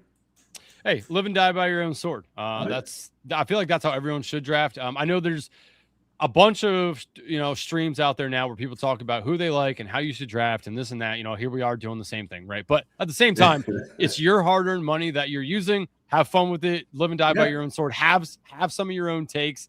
Don't just because at the end of the year, if you did poorly, you need to. It's your own call, right? Yeah. Exactly. You can't be like, well, Pete Overzet told me I need to take this guy in round 8. It's like, well, you don't have to. That's what he's saying he likes, but. And I've been playing basketball for quite a few years now, and I did used to watch a lot of shows, and I did let that kind of persuade me on some certain players, and again, not blaming anybody else because I'm still the one that clicked the buttons, but yeah, I'd say over the last 3 years, I've gotten more of, hey, I don't want to be swayed on my player takes. I don't want to have any kind of outside reasoning to say, well, maybe I should pick this guy more now. I mean, there's one thing if you make a logical rationale to me, and then I'm like, okay, maybe I do need to mix this guy in. But if it's just like you watching a stream and somebody saying, oh, I picked this guy because you should just pick this guy. I'm not gonna do that, So it's again, like you said, have some conviction and draft the guys you like. If you feel they're a good pick, then pick them. Yeah, exactly. I mean, you might as well, just live and die by your own sword. I fully. Best ball is hard enough to win at as it is. Yes. Anybody who says you can consistently win in best ball has probably not played best ball very long. It's a very hard game. I think there's proper processes in drafting, but I don't think there's proper takes on people. Sure, there's good takes, but you can mix it up. You don't have to just live by those takes. But don't go Gilbert Arenas and draft 4 early quarterbacks. That's the wrong process. That's the literal OG Unk drafting, redraft style back in the day. You got to take the Patty Mahomes, the first pick. No. All right, we are up here. What do you want to look at? I mean, we got 15 seconds. Ridley, Wicks, Hawkins. And Wicks is interesting. I don't hate that. He could have a longer 8.2. Usually, kind of a deep baller guy could. Yep. So we can do Lemon, that. Doesn't come on strong right off the bat. Running backs kind of getting a little scarce. I don't know if any of these guys for your fancy here. We have bye week 13, 11, 9, 8. I like Braylon, but we got way too many Jets already. I don't mind Halani. I don't mind Blue's fine too. Yeah, Blue's fine. I only took it because it was a Cowboy, and we at least have this. It got scary there. We were down to 1 second. Yeah, I saw that. I was like, I saw you go for Blue, and I've got a lot of Jade on Blue too. So I would have taken Braylon Allen, but you saw what I saw. It was week 13. I'm like, fuck. We got way too many week 13s. No, yeah. I mean, I was going to say Halani just for the early season because I do feel like he's got at least the passing down row. Yep. But I'm fine with Blue. I mean, our early down, backs are quite good. Yeah. We are sitting at 3, 5, 6, 2 with 2 picks. So how do you want to finish it out? We definitely need one more wide receiver at least. I mean, I'm thinking probably go 3 tight ends here. So you want to take a wide receiver and a tight end? I think so. Let's go to the running back room again. Our running back room looks like this. So it's not the strongest. We do have 2 core guys, not the strongest. So I'm open to either another running back or another tight end, whatever you feel. You're the guest. I'm in control, but you are the. So we got Kyle. We've got Pitts and we've got Juwan. Yeah. I do think we need another tight end. Okay. Tight ends available right now. But I think I do think that I'm interchangeable on going running back or wide receiver for the last pick. You're okay taking just those 6 wide receivers? I'm trying to think which one are we more thin at. I would say it's probably wide receiver. But I'm not just loving that running back room after I look at it more times. Yeah, it's tough. I could also just totally go with one running back and one wide receiver and stopping at the 2 tight ends. I'm okay with that too, if you want to do that, because I do think the tight end room is strong enough right now. Yeah, I mean, when I look at Kyle Pitts, Kyle Pitts, if he's a top 6 guy, that's good for us. And Juwan Johnson's a touchdown guy. And again, I don't think any of these late tight ends are probably going to move the needle much. So I think we're good. No, I will say sneaky eliminator guy, just because, again, I do think he's going to start off a little slow, is Jake Tungus. If you need just a third guy to get you through week 1, I do think Jake Tungus is an interesting play for week 1 with the way that Kittle's going to come back. Yeah. No, I don't think we need him, but for people who are like, yeah, I need a last tight end. All these guys stink. Like, who do I want? I do think Jake Tungus is an interesting. I think he's totally fine. So if we're gonna go running back and wide receiver here, running back room, George, we got Halani here. I'm gonna pull up our running backs here. So, Halani, Emmett Johnson, Katron Allen, Jordan James, Singleton, Claiborne. I mean, a lot of these guys aren't going to get week 1 runs, so we think we got to look at, okay, who could maybe overtake a backfield? That's probably Singleton, Claiborne, Katron Allen, or Jordan James. Maybe Edmund Johnson if what's-his-sack gets hurt. I think Katron is fine. Okay, so then let's go to wide receiver. Zachariah Branch, Cooper Kupp. Christian Kirk, Pat Bryant, Ted Hurst, Jalen Knoll. Any of those guys you love? I'm a big Devon Bailey guy. I think he's the Devon wide Bailey? receiver. Yeah, I think he's the wide receiver 2 right now. And Okay. You okay? Even though we have Juwan Johnson? I'm fine with that. Okay. All right. Yeah, I mean, I'll tell you what, I haven't drafted him at all. So that is, again, this is why I like drafting. I have a lot of Bailey, so let's do it. All right. Yeah. So that completes it at 3-6-7-2.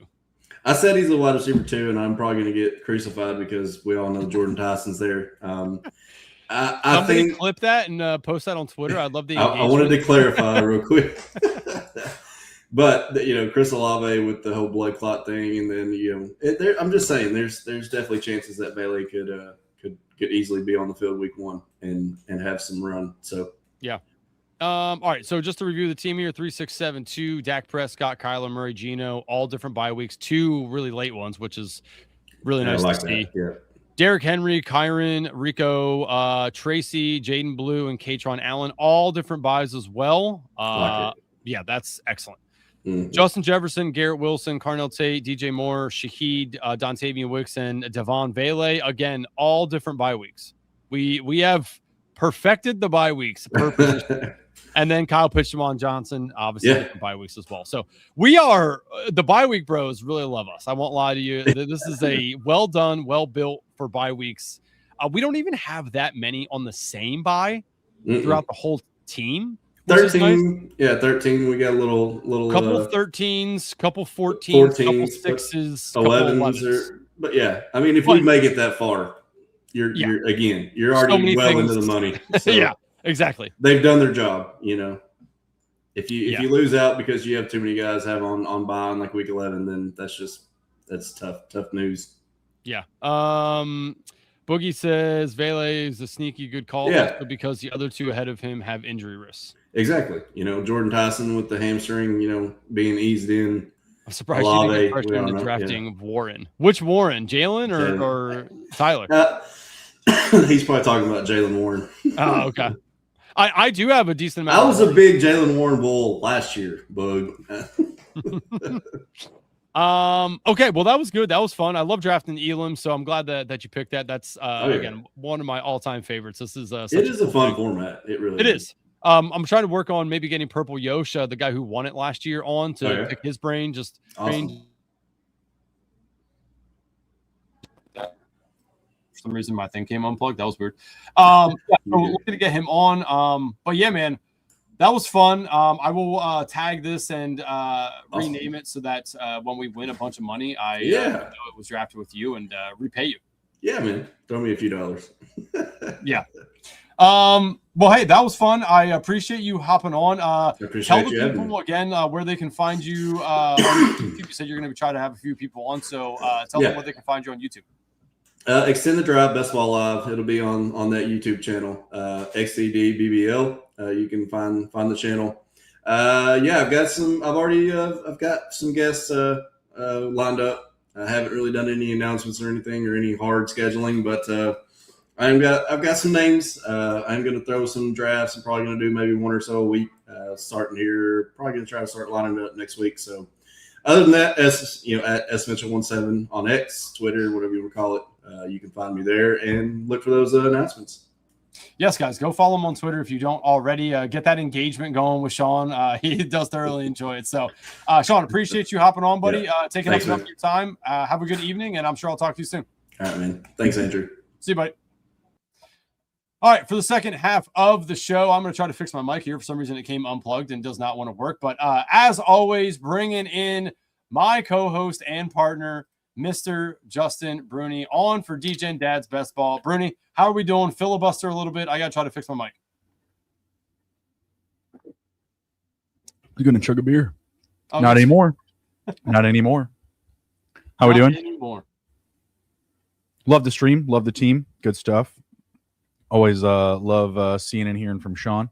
Always nice. Going to have him back. Didn't have him on for Best Ball Jeopardy this year. A little sad about that. Got to get him back in the streets. Got to get him back in competition maybe for year 3. But yeah, excited to be back with you. Let's do another Best Ball Mania draft. Been ripping them. We have crossed the 50 draft mark, so that's nice. So that's good. Where are you at? Are you in the hundreds yet? No, you still taking it pretty for slow? what? No, just anything total. Oh, I'd have to look. No, I don't think I got into the hundreds yet. I think with the eliminators that I have and the slows that I have going, it's gonna reach me somewhere in the 80s right now. Okay. I'm again though. I don't want to. I'll pump a little bit more in here after training camp. I want to go through training camp first, and then I'm gonna start popping off. Is there a specific training camp that you are excited for, other than the Commanders, obviously? I mean, there's a few backfields I'd like to get a little bit more clarity on, like the Vikings. Is it really just going to be Aaron Jones, or maybe we can get some Claiborne in there? I'd love that. We would. We would. Again, Shawn and I just drafted Shaheed. I'd like to see what the wide receiver room for the Seahawks looks like. Is it Shaheed over Cooper Kupp? Is Cooper Kupp just holding strong at the 2? That could be a pretty good one. Will it be Kirk or will it be Fernando? That I want to know as well, because both of them go really late. Kirk not drafted. So if it's going to be Kirk, maybe some eliminator is going to have a Kirk built into it. So just training camp in general, though, is a fun time around the NFL. And I'll be watching closely for draft purposes.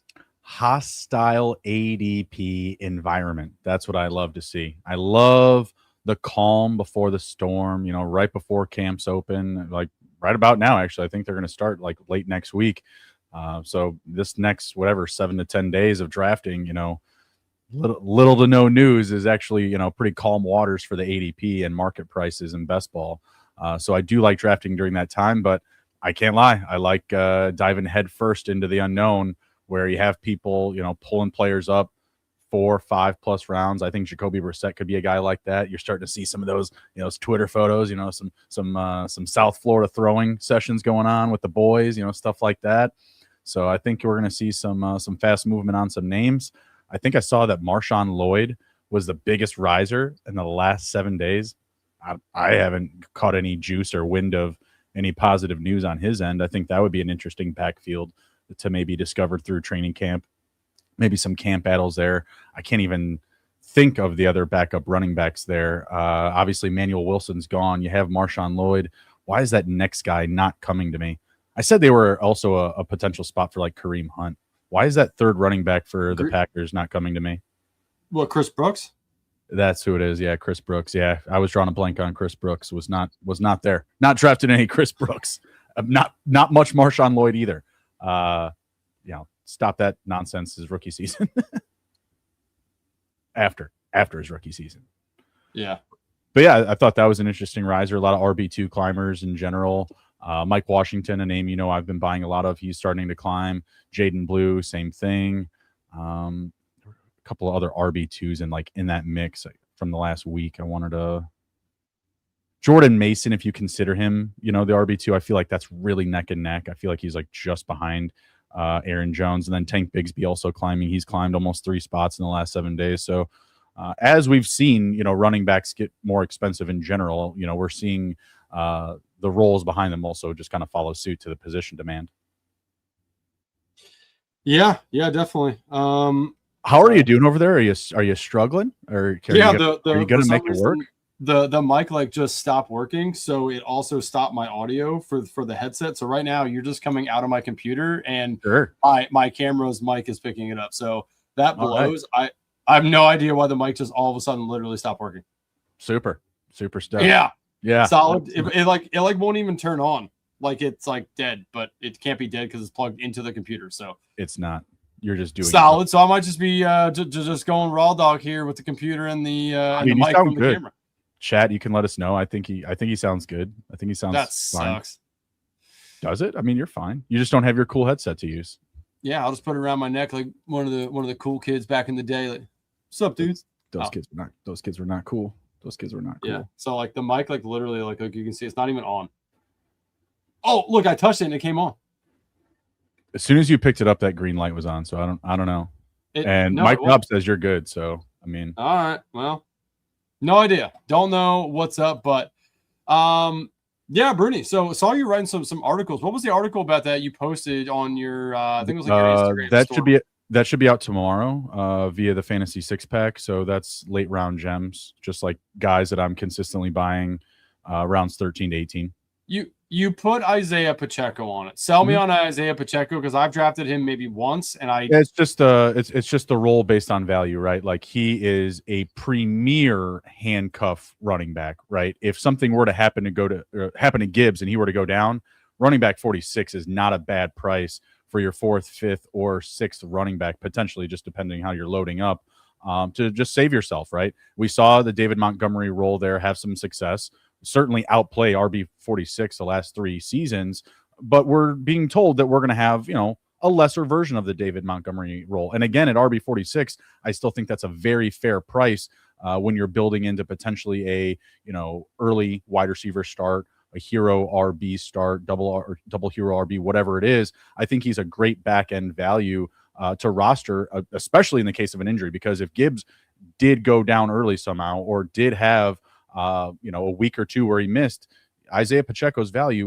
would skyrocket. I don't think that we'd necessarily see him be the complete lead back. You very well could have like a 2-man tandem between him and like a Craig Reynolds, if that's even who their third running back is, going into RB3 theory tonight, really early on. I just think that red zone exposure, the scoring upside in that offense that's been prolific, that still will run the ball a lot if Gibbs isn't there. I think it's a very good spot to grab him. The next name behind him was Juwan Jennings, and I also have a lot of Juwan Jennings. Those are players I just both have a lot of, so my exposure is high to both. It's speaking from the heart. Speaking from the heart. Okay. Jerry Judy's in there. I don't have a ton of Jerry Judy, but I think it's good advice. I think the process, quote unquote, he'll be another good name at value. Okay. I was curious because I saw the name on there and I was like, he likes Isaiah Pacheco, huh? Interesting. I do.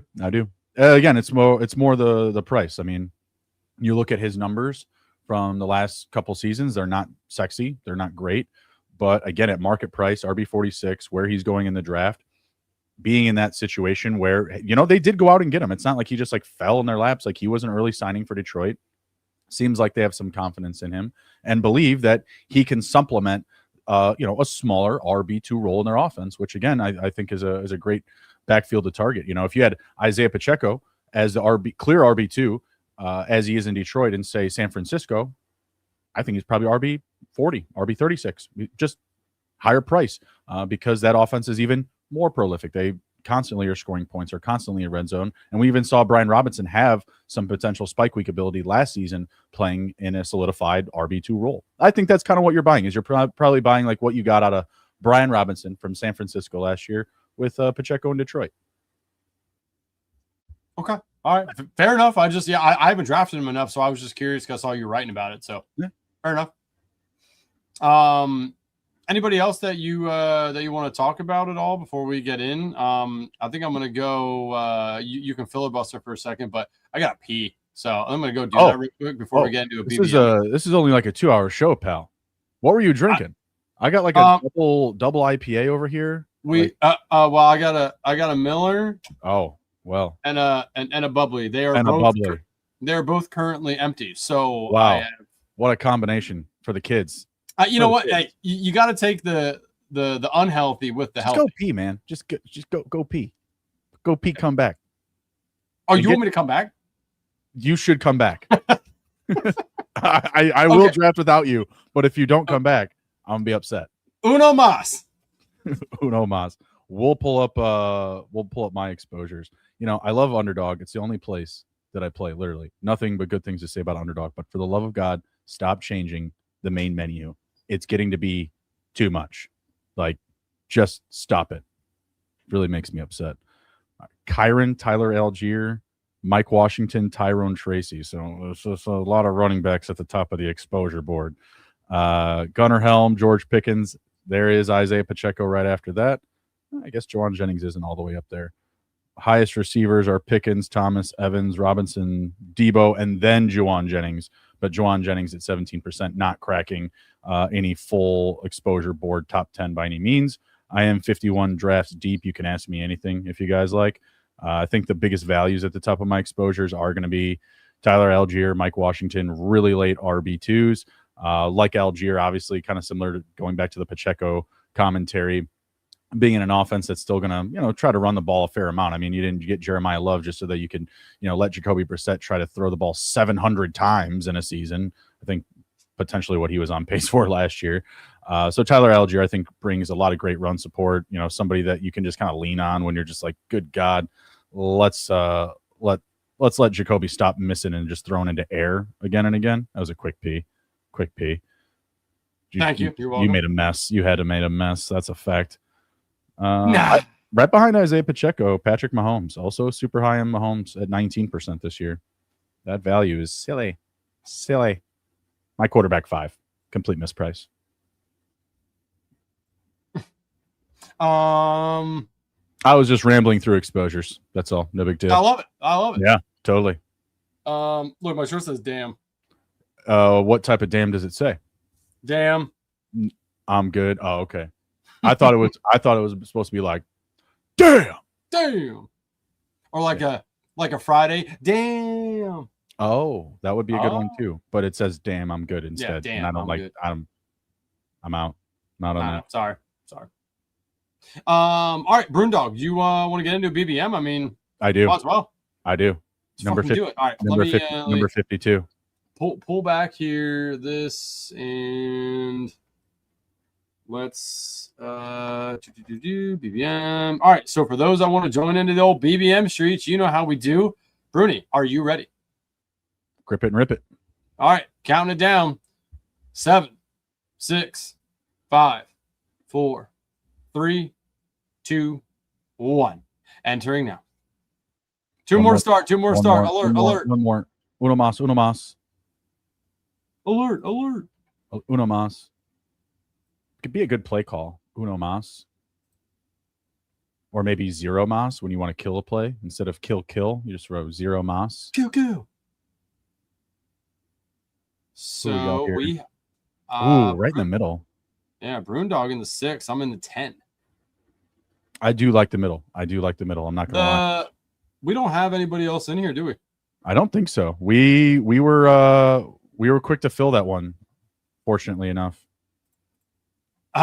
My shirt says, damn, I'm not buying mics at garage sales. Yeah. You should not do that. Andrew has a good one. I do have a good one. It may be going on the fritz potentially, or maybe the cord is. I don't know. I'll have to check it back. I'm not going to lie. I've listened back to some of my shows and I haven't been happy with my mic sound. So I'm also potentially replacing the Shure. It's been, dude, this thing is what? I've had it since 2020. So going on almost 6 years. Yeah, I've had it for some time too. So I don't know. I'll have to check the cord. This isn't the first time it's happened. So I feel like, I don't know. I got to check the back of the Mac Mini and see what's up. Yeah. All right. What's happening here? What do you think? What are your thoughts on your spot? Who are you going to get? Running back? I guess it depends on who falls, but maybe Lamb. If not, I might just go RB and just like everybody tells you to do, Andrew. Just like it's just like the slave that you are. It's good to get 2 running backs there. No, it's not. It's not bad. Obviously the numbers and the math are showing that. But I still think you're at an uphill climb at receiver. Like it's tough. I don't mind moving like an AJ Brown up there or Drake London. Those guys. I know Drake London obviously has gone in the first round before, but the AJ Brown value, I feel like with the Patriots, it's a fair comp, I'd say, for that ADP. Oh, letting JSN fall to me. Okay, let's go. Let's ride. Pulling up CM Say. Okay, thank you. That's the only change so far. CMC. I really like it if a Monroe fall to me. He just did not. I bet you would have. Yeah, that'd be sick, dude. That'd be sick. I've seen it. I've seen the Monroe fall to the 10. Not 11 or 12 though. Not 11 or 12. Do I want CD or running back? I like CD running back here. Fine. You're right. Last night I did CD Brown from the 9. Did you do CD's nuts? I did not. I saw my own. They're hard to miss. They're hard to miss. When I'm drafting at 10, I'd love if Jahmyr Gibbs fell to me. What a guy. We got So You Think You Can Tout Jeopardy tomorrow night. Oh, look at these people taking Derrick Henry up here now. Yep, see, I started it. That's not you that started. That's because you're in here. That's because your mom. I started it. You didn't start anything. I'm taking Kent Walker. You said on the stream that it was like a few weeks ago. It was months ago that happened. Was it months ago? Okay, well that even makes it better for me then. Yeah, no, this guy knew that you were in here. Is like, I just cannot stand letting him get Derrick Henry in the second round. Boys, I finally made it. Angry Dragon, what's up? How we doing? Angry Dragon. I do not do this a lot. I do not draft a lot of Devon Achane. Let's go. That's interesting. Ew. Yeah, I don't draft So a lot of gross. Devon Achane. Yeah. So gross. But hey, for the books, you got to balance it out. I guess. Yeah, I have to do it. I won't have like 7% probably, but I got to get me some. Nakua London got CMC Bowers. Not in love with that. Even better if I can scoop Bijan on the turn. Shut up. That's a couple of picks early for Pickens, I feel like. Couple of selections. Mike Robb says, what time tomorrow? So it's 9:30 tomorrow night. I guess there's no ads out on it yet, but I did send the board. The board is out. The board is the board is with the contestants. The contestants have the board. And if Mike Robb doesn't know about it, maybe I shouldn't be talking about it. I don't know. I posted it on Instagram, so some people are going to find out. I don't know. Some people are going to find out. Smidge scroll. Un poco Yes. scroll. Yes, Scroll. Devontae, Collins. I don't know what I'm doing here. What do you mean you don't know what you're doing? Of course you know what you're doing. No. Oh, you wanted that stuff. Yeah. Sure. Yeah. Sure you did. That's what we needed. That's better. Do I want to take Trey McBride right here? Kind of do, but I'm not gonna. Michael. Do it for Mike. Higgins with Taylor's pretty common pick. Yeah, Higgins Brown stack. Nice. It's good. They get Taylor, I think, like week 16, so that's nice there. Well, we got the 8 spot going receiver heavy. Trey McBride goes to Jefferson, Hampton, McBride. Okay. Let's go. Let's go egg. Mike, I thought I already told you. I thought you already got this. Not keeping up with the chat lord. Chat lord. Waddle at the end of the third. Does that feel early? What's his cost? He is. Yeah, it is. Yeah, that's early. Yeah, that felt early. Felt it in my bones. Interesting. In my bones. I done knew it. ETN. Oh, that's an interesting start. So he took Waddle early, and he has the 3-headed Cook, Genty, and ETN. Josh Allen falls a little. That's all it takes. Man, I'll do it. Yeah, but are you going to do it? Yeah, but are you going to draft Dolphins? That's the question. Fuck no. Good. Actually, I lie. I do like Malik Washington. Leave him for me. Don't you do it. Leave him for me. Don't you do it. Oh, this is so tough. This is so tough.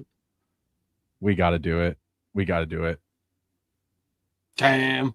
We got to catch up. I mean, I love Cam, but like Tyrone Tracy being in my top 5 exposure again, it's pretty ridiculous. It's pretty ridiculous. It's such a computer Mike user. Damn, dude is coming at you. Dude is letting you have it.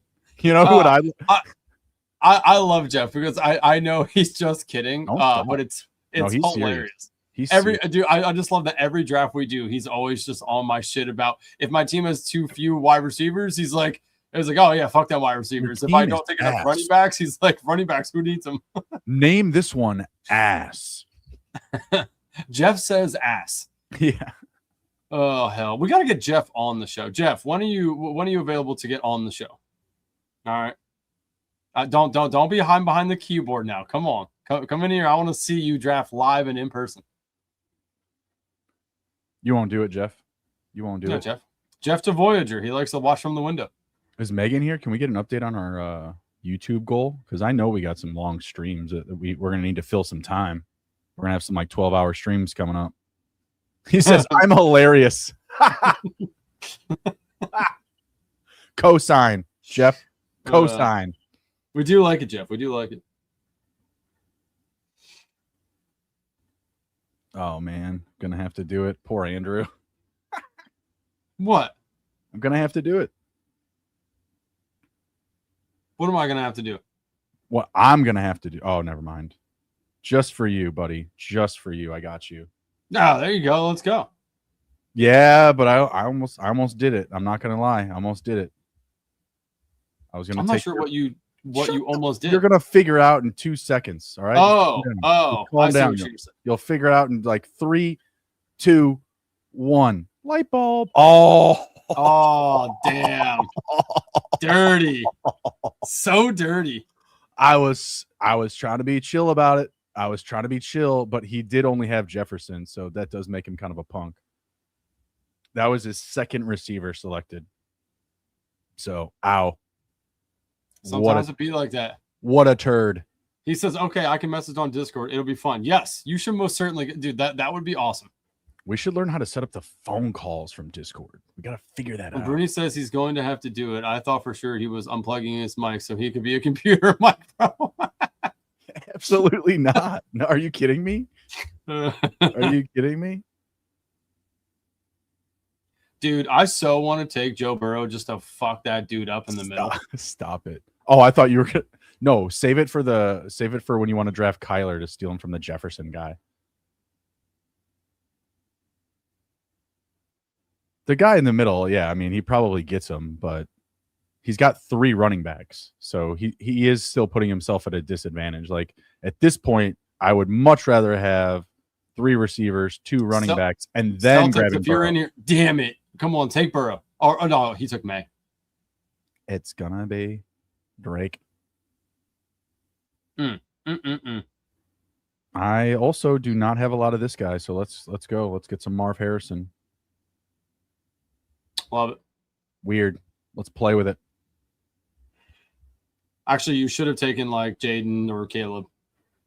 I'm not into the just blocking everybody. Like I build my teams. I don't block everybody else's. I'm not saying you have to block. You would just you would have a combination that you don't ever draft, a Lamar and something.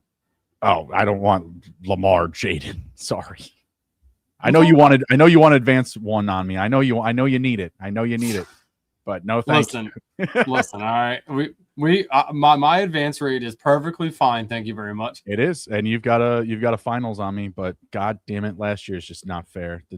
I was rooting for you. I wanted you to get there. If we had legitimate like auto recalls like from like AI, I would have advanced because the Tunja's touchdown would have counted. But we don't have that. It's bullshit. It's not baseball, but it's still bullshit. It's not baseball. Yeah, no, yeah. Exactly. Check it. I threw out a first pitch at a baseball game yesterday. I saw. I did see, Bruni.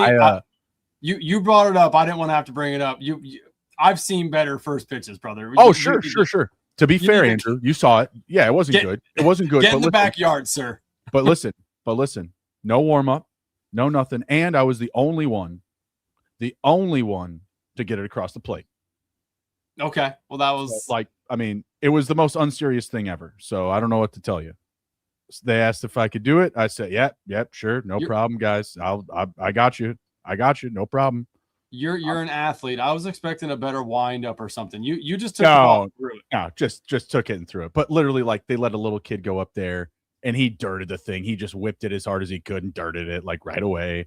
There was like you should have followed him and did the same thing.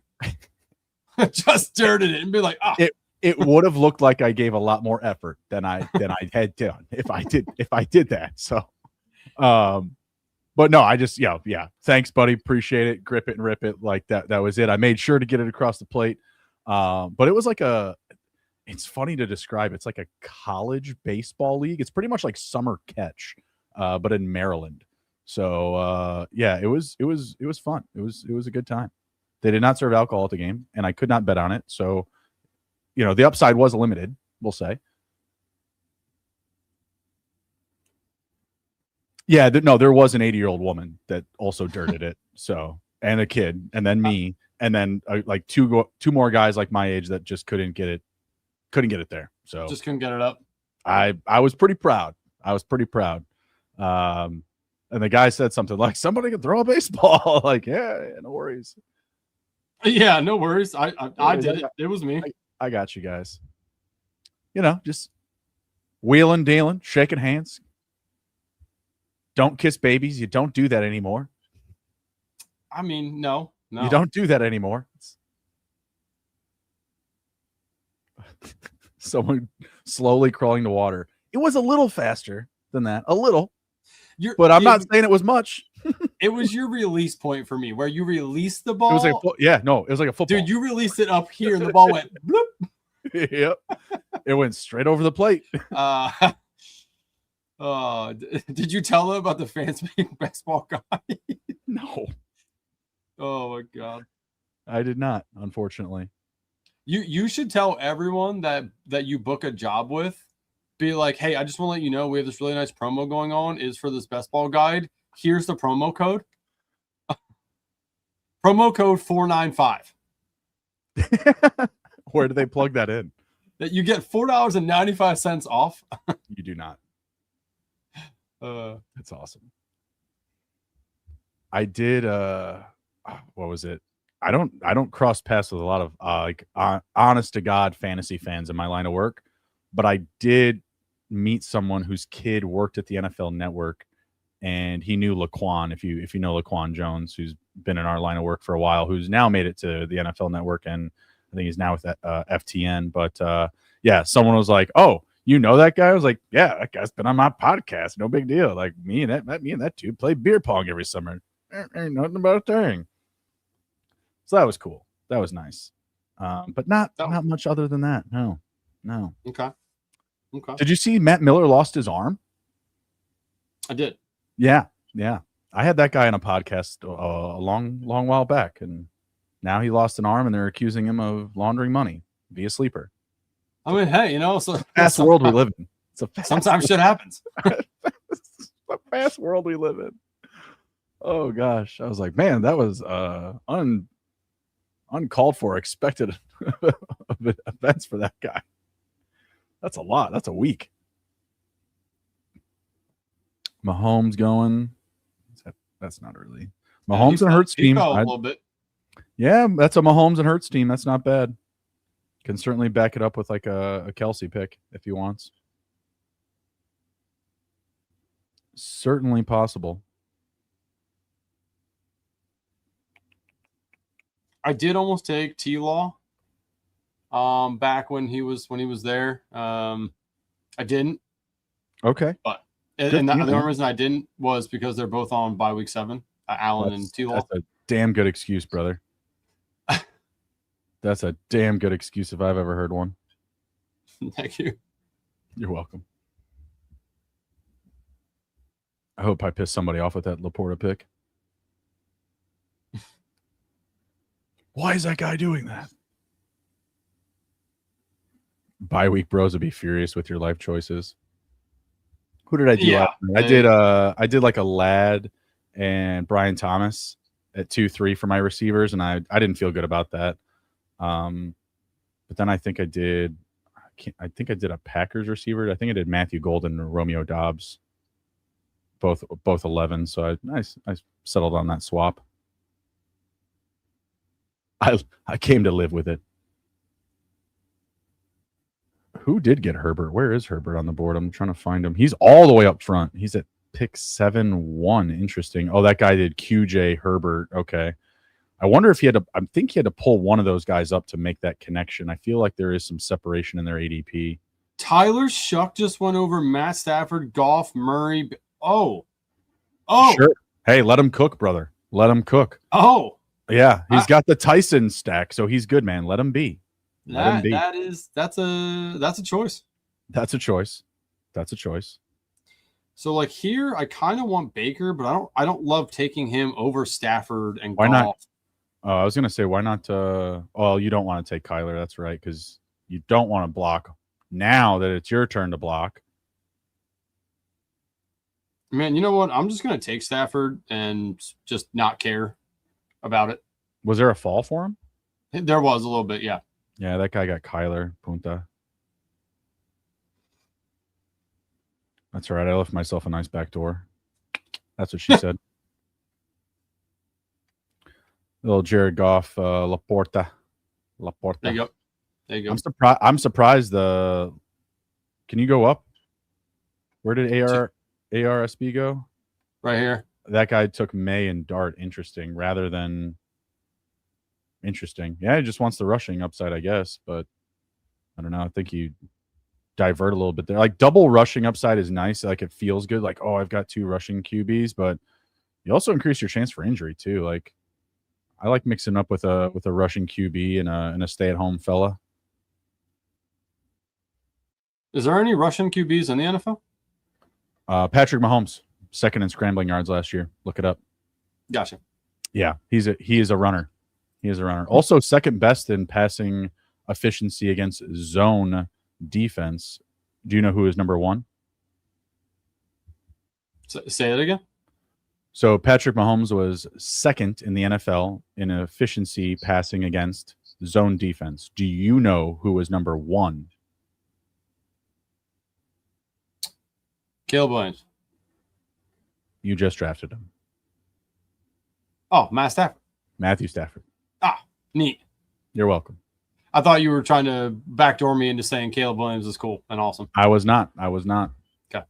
I don't need Caleb Williams to be cool. I just need him to throw touchdowns and win games, brother. I don't need him to be it's a good cool. thing you don't need him to be cool because whatever, man. Can you be cool. that ice? Can you be that ice cold, brother? Always. Like tell me the most clutch moment in your sports history that compares to like just a basic 4th down for Caleb. Winning the flag football championship as a coach. That's a coach. You're not even playing. What are you talking about? Oh, okay, fine. Go fucking shit on Andy Reid while you're at it. I am. He's out there winning Super Bowls. I've won one. I am shitting on Andy Reid. Damn. That's tough look, Bruni. That's tough look. It's not a tough look. It's not a tough look.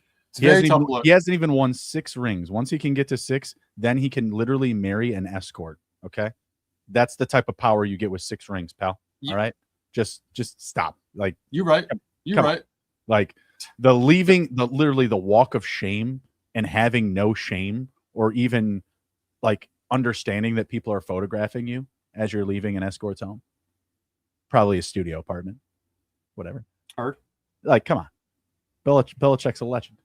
The fact that he's like ostracized from the NFL is just ridiculous. Like, come on. Kraft was getting special massages, for breakfast. What are we talking about here? So what? The guy wants to marry an escort. Big deal. President did it. Big deal. So who cares? Who cares? Band of Brother checking in. What's up? How we doing, fam? I'm gonna watch Band of Brothers tonight just because of that dot. It's a great movie. There goes Tyrone. It's a TV series, but yes, I agree. Why didn't you take Malik? Oh, you already took Stafford. Never mind. You just don't believe in the correlation. No. What? I know you don't. I know you don't.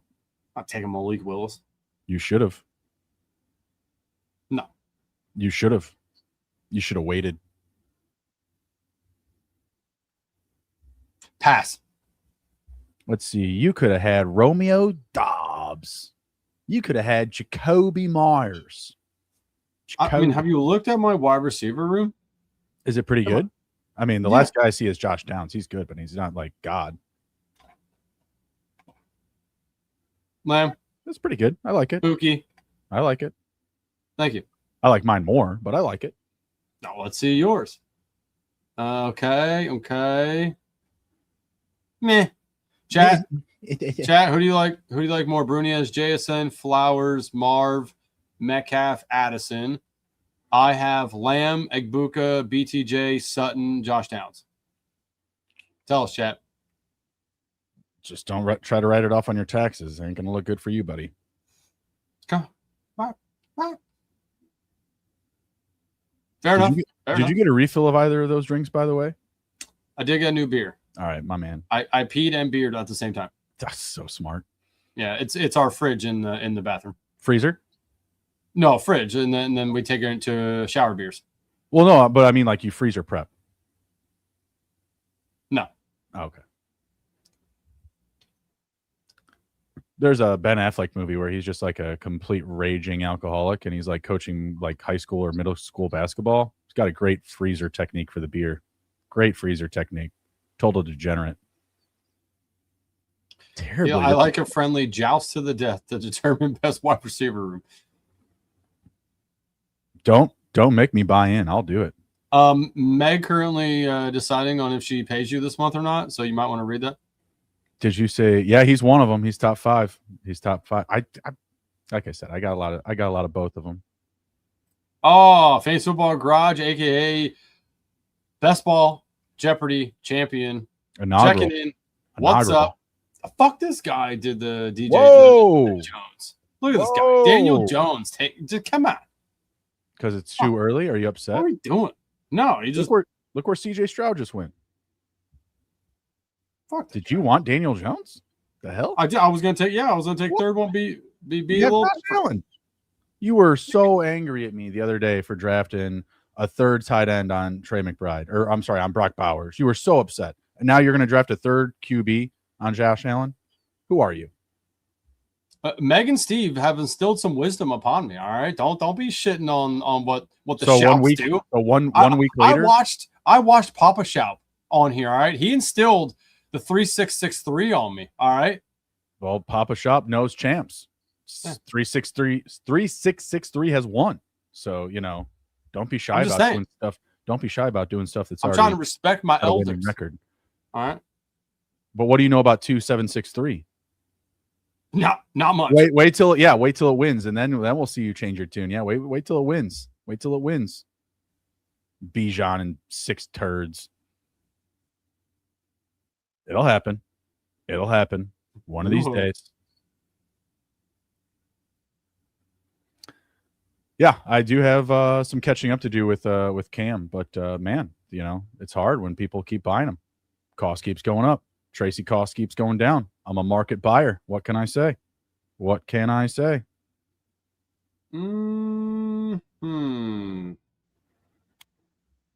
Meg, you're here now. What's up with Jeopardy? I'm talking about it and people don't know about it. Like, I don't want to spoil stuff if you're like not trying to spoil stuff. I don't know. Also, I may have spoiled some stuff on Instagram. Limited audience. Limited audience. But I did it. Only does 3 QB bills. Smart guy. He raised these kids right.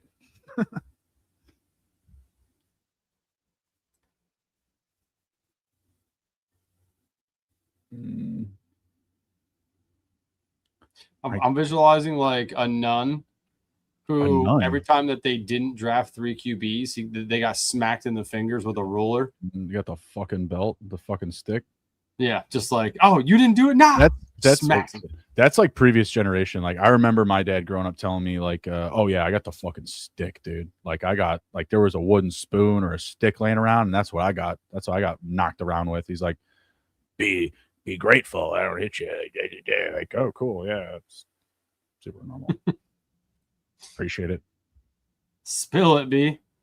Oh, so it's Michael O'Hara and Alex Cups. So we've got Cooper Kupp and Michael. Alex who? Alex Cups and Michael O'Hara. Gotcha. Yeah. So Cooper Kupp and Michael Sarah. Should be great. I'm excited. Yeah, no, got the boards about halfway there, so feeling pretty good. Little earlier this week, per some gentlemanly schedule changes. You got to make the shoe fit sometimes. This isn't an OJ case, as Andrew likes to cover each week. Yeah, so no, it'll be good. I don't believe it's not a part of their competition or anything, but it is a so you think you can tout battle. So should be good to see some. Have you guys tagged Pete in it and been like, just in case you need more intel on them? No, I don't think. Well, I'm sure he'll be doing his own discovery. Who can handle themselves under the bright lights of Best Ball Jeopardy Season 2? What you should do is reach out to Pete and say, in the middle of Best Ball Jeopardy, would you like to pop in and give them a random challenge? Meg, that would be if Meg wants to hand off maybe the Double Jeopardy to him. Meg's running Double Jeopardy this year, so maybe that would be fun. Yeah, that would be nice. But just saying, yeah, no, I'd be into it. I can't hint where Double Jeopardy is, so I can't quite speak to the potential difficulty level. Would it be interesting? No, I'd be into that for sure. For sure. Yeah, just cheap running backs for me. That's about it. That's about all I have left to buy here.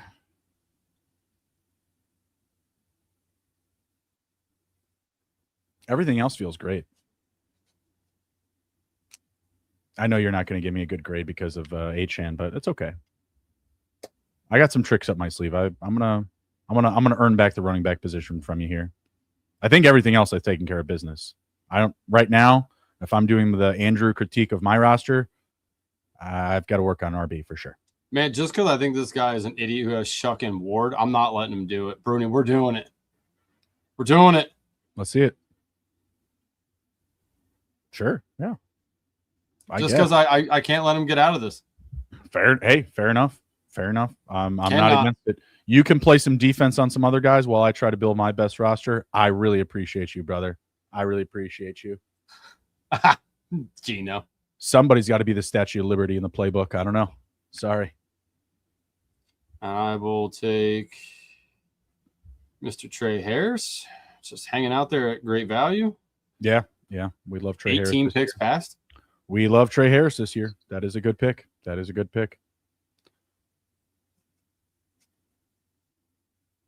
Ball don't lie.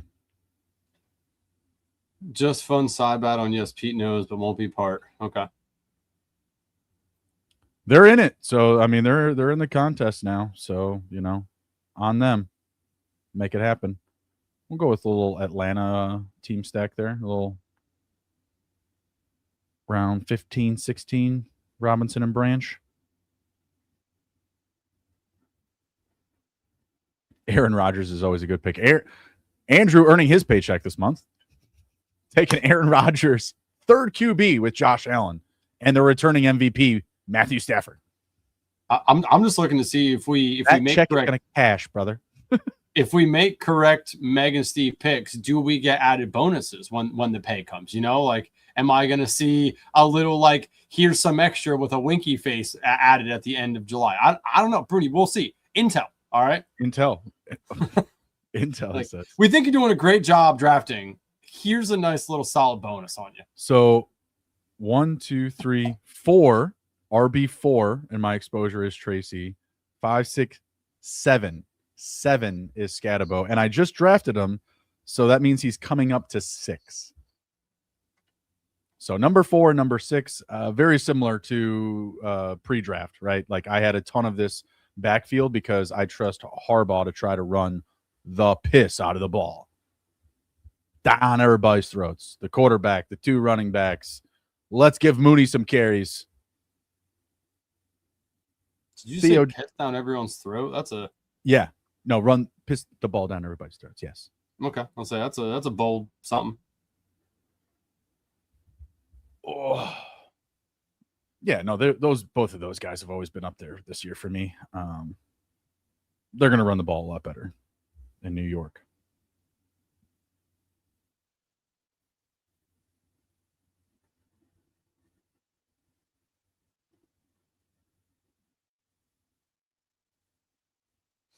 All right, Andrew, just for you in the Shout family tree. There it is. You're welcome. Just You're for welcome. the- You're the welcome. Shop family tree. You're welcome. Family draft. Let's go. Let's have some fun. I He don't- also don't draft a lot of Jacoby, but I don't draft like any Marvin, so might as well. I just got done saying his cost is going to go up. I could see Brissett going up to round 15. Whatever. We'll throw away. Bruni just doesn't want to miss out on the bonuses. You're right. I am going to stop at the 2 tight ends. So I hope you forgive me. But again, I'm trying to earn the Andrew grade here. I'm trying to get, I think I need to beat an 8-3 tonight is what I need. So tell me lost a bet without you telling me lost a bet. Actually, Jeff, I have a bunch of Jacoby Brissett. I have a bunch of Jacoby Brissett pre-draft. Pre-draft, I have a bunch.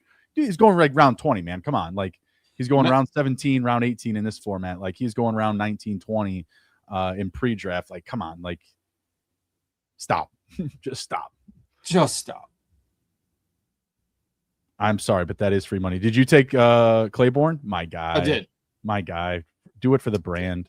Do it for the brand. Andrew's trying to make more money for if I win $2 million. He's trying to up his 10K bonus. Meg will like this last pick. I know that she's of a thought of this guy. Whoa, Deshaun Watson, Jesus. Just God. Hide your masseuses. All right, here we go. That might just be because we took all these quarterbacks. Coleman, okay. I mean, Deion Coleman.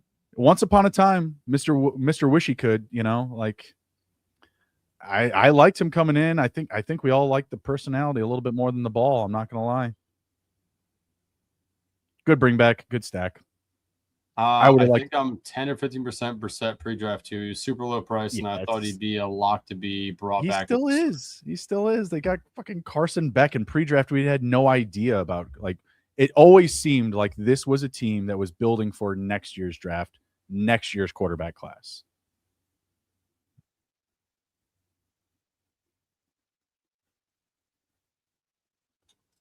I like the side of a coach still believes in Coleman. It says that he's impressing the new coaching staff. So this team could sign Cole Beasley, and I wouldn't be shocked by by an ounce whatsoever. Like they'll take anybody. Who did they grab last year at the end of the year?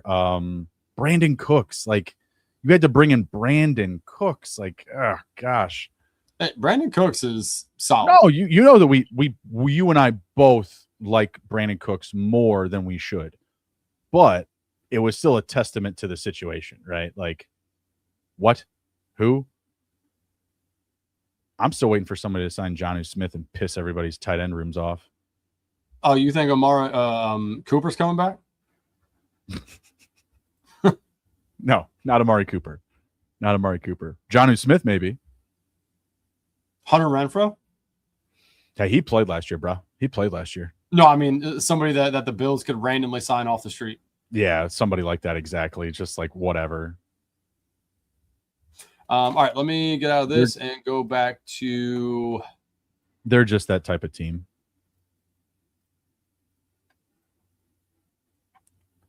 Damn, Andrew. You drafted 3 quarterbacks, and I'm still out projecting you? Unreal. Oh, wow. You must be the guy that also looks at your Yahoo email after you draft to see what grade you get. Of course I do. That's literally the only benefit of drafting on Yahoo is that little excerpt, that little AI excerpt that they give you. There is zero upside to Yahoo other than that cool little draft review. Shame on you. Before we look at our teams, Corey Herman, shout out Corey. What's up? How we doing, fam? Welcome in. He says, "Are you higher on JT or CMC?" Bruni, I'll let you pick first. JT. I'm higher on JT. I have much more exposure to JT at that ADP. I prefer CMC, but I like them both. I will not draft either one. I'll take both. I definitely have more JT at this point. Just waiting for Ohio State to sign Jonnu Smith to be read out Arthur Smith. That's been the running joke. Didn't know Bruni was a projection, bro. 4 QB builds to the moon. All right, Bruni. I've done some 4 QB builds in pre-draft. That's a fact. Never go 4 QBs. 20 rounds. All right, 3672 for Bruni, Lamar Jackson, Jared Goff, Jacoby Brissett, Devon Achane, Cam Scatterboo for the brand, Woody Marks, Jonah Coleman, Brian Robinson, and Nick Singleton. Shout out Penn State. Double hero. JSN, Zay Flowers, Marv Harrison, DK Metcalf, Jordan Addison, Debo, and Zachariah Branch. On a fall. On a fall.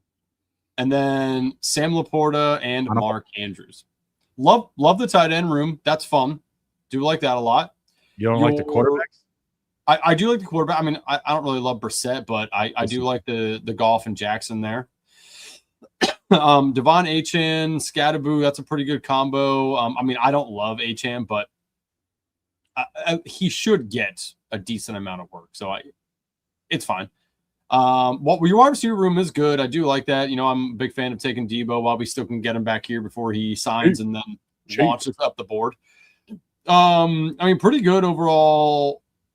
I'm just checking your buys here to see if you fucked yourself on buys, but buys look pretty good. I mean, you got 8 and 8 here, but I don't really care about that too much. I would say it's a solid built team. I'm gonna go 8-1. You're a bastard. You're a bastard. Why? You know it's 8-4. You know it's 8-4. You know that it's 8-4. You know what? I'll split the difference with you. 8.25. Yeah, that doesn't do anything for me. All right, let's look at your team. All right, going to my team. What's it? Joe Dravicious. Shout out Penn State. Joe Jaravicious? Why does that feel like a wrestler? My team 3672, just like Bruni. My Josh Allen on the fall, Matt Stafford on the fall, Aaron Rodgers on the 3-pick fall. Ken Walker, Jadarian Price, Rashad White, Chris Rodriguez, Tank Bigsby, and Damon Claiborne. CeeDee Lamb, Egbuka, Brian Thomas, Cortland Sutton, Josh Downs, Trey Harris on the massive fall, and Keon Coleman with the stack, Jake Ferguson, Juwan Johnson. Yeah, I mean, I feel like it's pretty similar to mine. You did a similar build. It's a little bit more balanced between running back and receiver. I'll give you an 8-1. I'm just going to take my value at quarterback is a little bit better because I didn't have to pay that price that you did. That's all. Fair. I mean, yeah. I paid a cheaper price on Elite QB and still did a 3 QB build. I think our QB2s, you're ahead for sure. But I think our QB threes balance out, so it's going to be pretty close. Do you know Paul Posluszny? Who did he play for? Who did Posluszny play for in the NFL? The Giants? No, the Jags. Okay, yeah. Well, that Jags for a while. I'm trying to take more Barkley, Corey, and hoping for bounce back with new OC. Not that high on K9 as he goes off in the playoffs, not in the regular season. Yeah, I agree with you. Normally, I would have taken Henry. Derrick Henry was taken. I also have a lot of Chase Brown, so I'm trying to balance that out a little bit. But I agree. I would have taken both those guys over K9 personally, but I did take K9. I have a lot more Emmett Johnson than anything, so I mean, I'm buying him in that backfield. Yeah. All right, awesome. If the chat has any other questions, we can cover. That would be great. But if not, we only have the 2 teams in here tonight, so yeah, easy draft for us right there. Yeah, felt pretty good about that, Bruni. Feels good. So did an eliminator tonight with Shawn on Lineup Legends. Bruni comes in. We're in the BBM streets once again. We will be back next week. And Brundog, obviously, Best Ball Jeopardy on Wednesday. Tomorrow. Oh, tomorrow. Special night. Okay. Yes. Corey's asking about Devon Achane. Yes, I am fading him because of that. New OC, his Lord and Savior, Mike McDaniel, is no longer there, so I don't love that for him. That's who really pumped up his numbers, right? Like, so I'm fearful of new OC coming in, wants to change it up a little bit. The offense is probably going to be bad. I don't think he's going to get a ton of opportunity in the red zone. If he's scoring touchdowns, I think that's him doing it from outside the 20 a whole lot with his speed, which is still a thing. But the new OC, bad offense. Don't love that, I like a lot of other guys that go around him more. He's just the best piece and a volume best ball player. I mean, that's what you're getting. He's on a bad team, going to be the centerpiece of the offense, going to get used a lot. Honestly, the biggest concern about him is just outlasting an injury from overusage. That's really it. Like, he is the best and most prolific weapon in the offense. You have to imagine a lot of design touches here for Devon Achane, but my biggest concern is overusage and potential injury. That at his ADP leaves very little room for error, and I think that is probably the most consistent worry for me, because even if he's not efficient on a per touch basis, the touches will be there. That's just a fact. So for me, it's just about avoiding injury at a high ADP cost. That's about it. I do also worry that Malik Willis is going to run the ball a little bit more and not pass to Devon Achane as much. We talk about this, though. The rushing quarterback does help the RB1, especially a rushing RB1. So it definitely can lend a helping hand to Achane's value. But again, I think we have to account for some pullback on his per touch efficiency. We're not getting a prolific offensive mind here running play calling, and we have diminished weapons at the receiver position and Dulcich at tight end, right? So what does that mean? A lot of loaded boxes, but loaded boxes can still get you a lot of dump offs and a lot of catches and receptions to the running back position. So I still think, again, he's in a good spot, but man, taking 20, 25 touches a game, more likelihood, more opportunity to just get your bell rung and sit down for a couple of important weeks that we're going to need. Yeah. Yes, sir. Cool. Well, appreciate everyone hanging in there with us for the long episodes here. Hope you guys are enjoying them. Let us know anything that you guys think that we should be talking about for you guys. Love the questions coming in once and again. Come back for Best Ball Jeopardy tomorrow night with your host, Alex, Best Ball Bruni Trebek, and nice.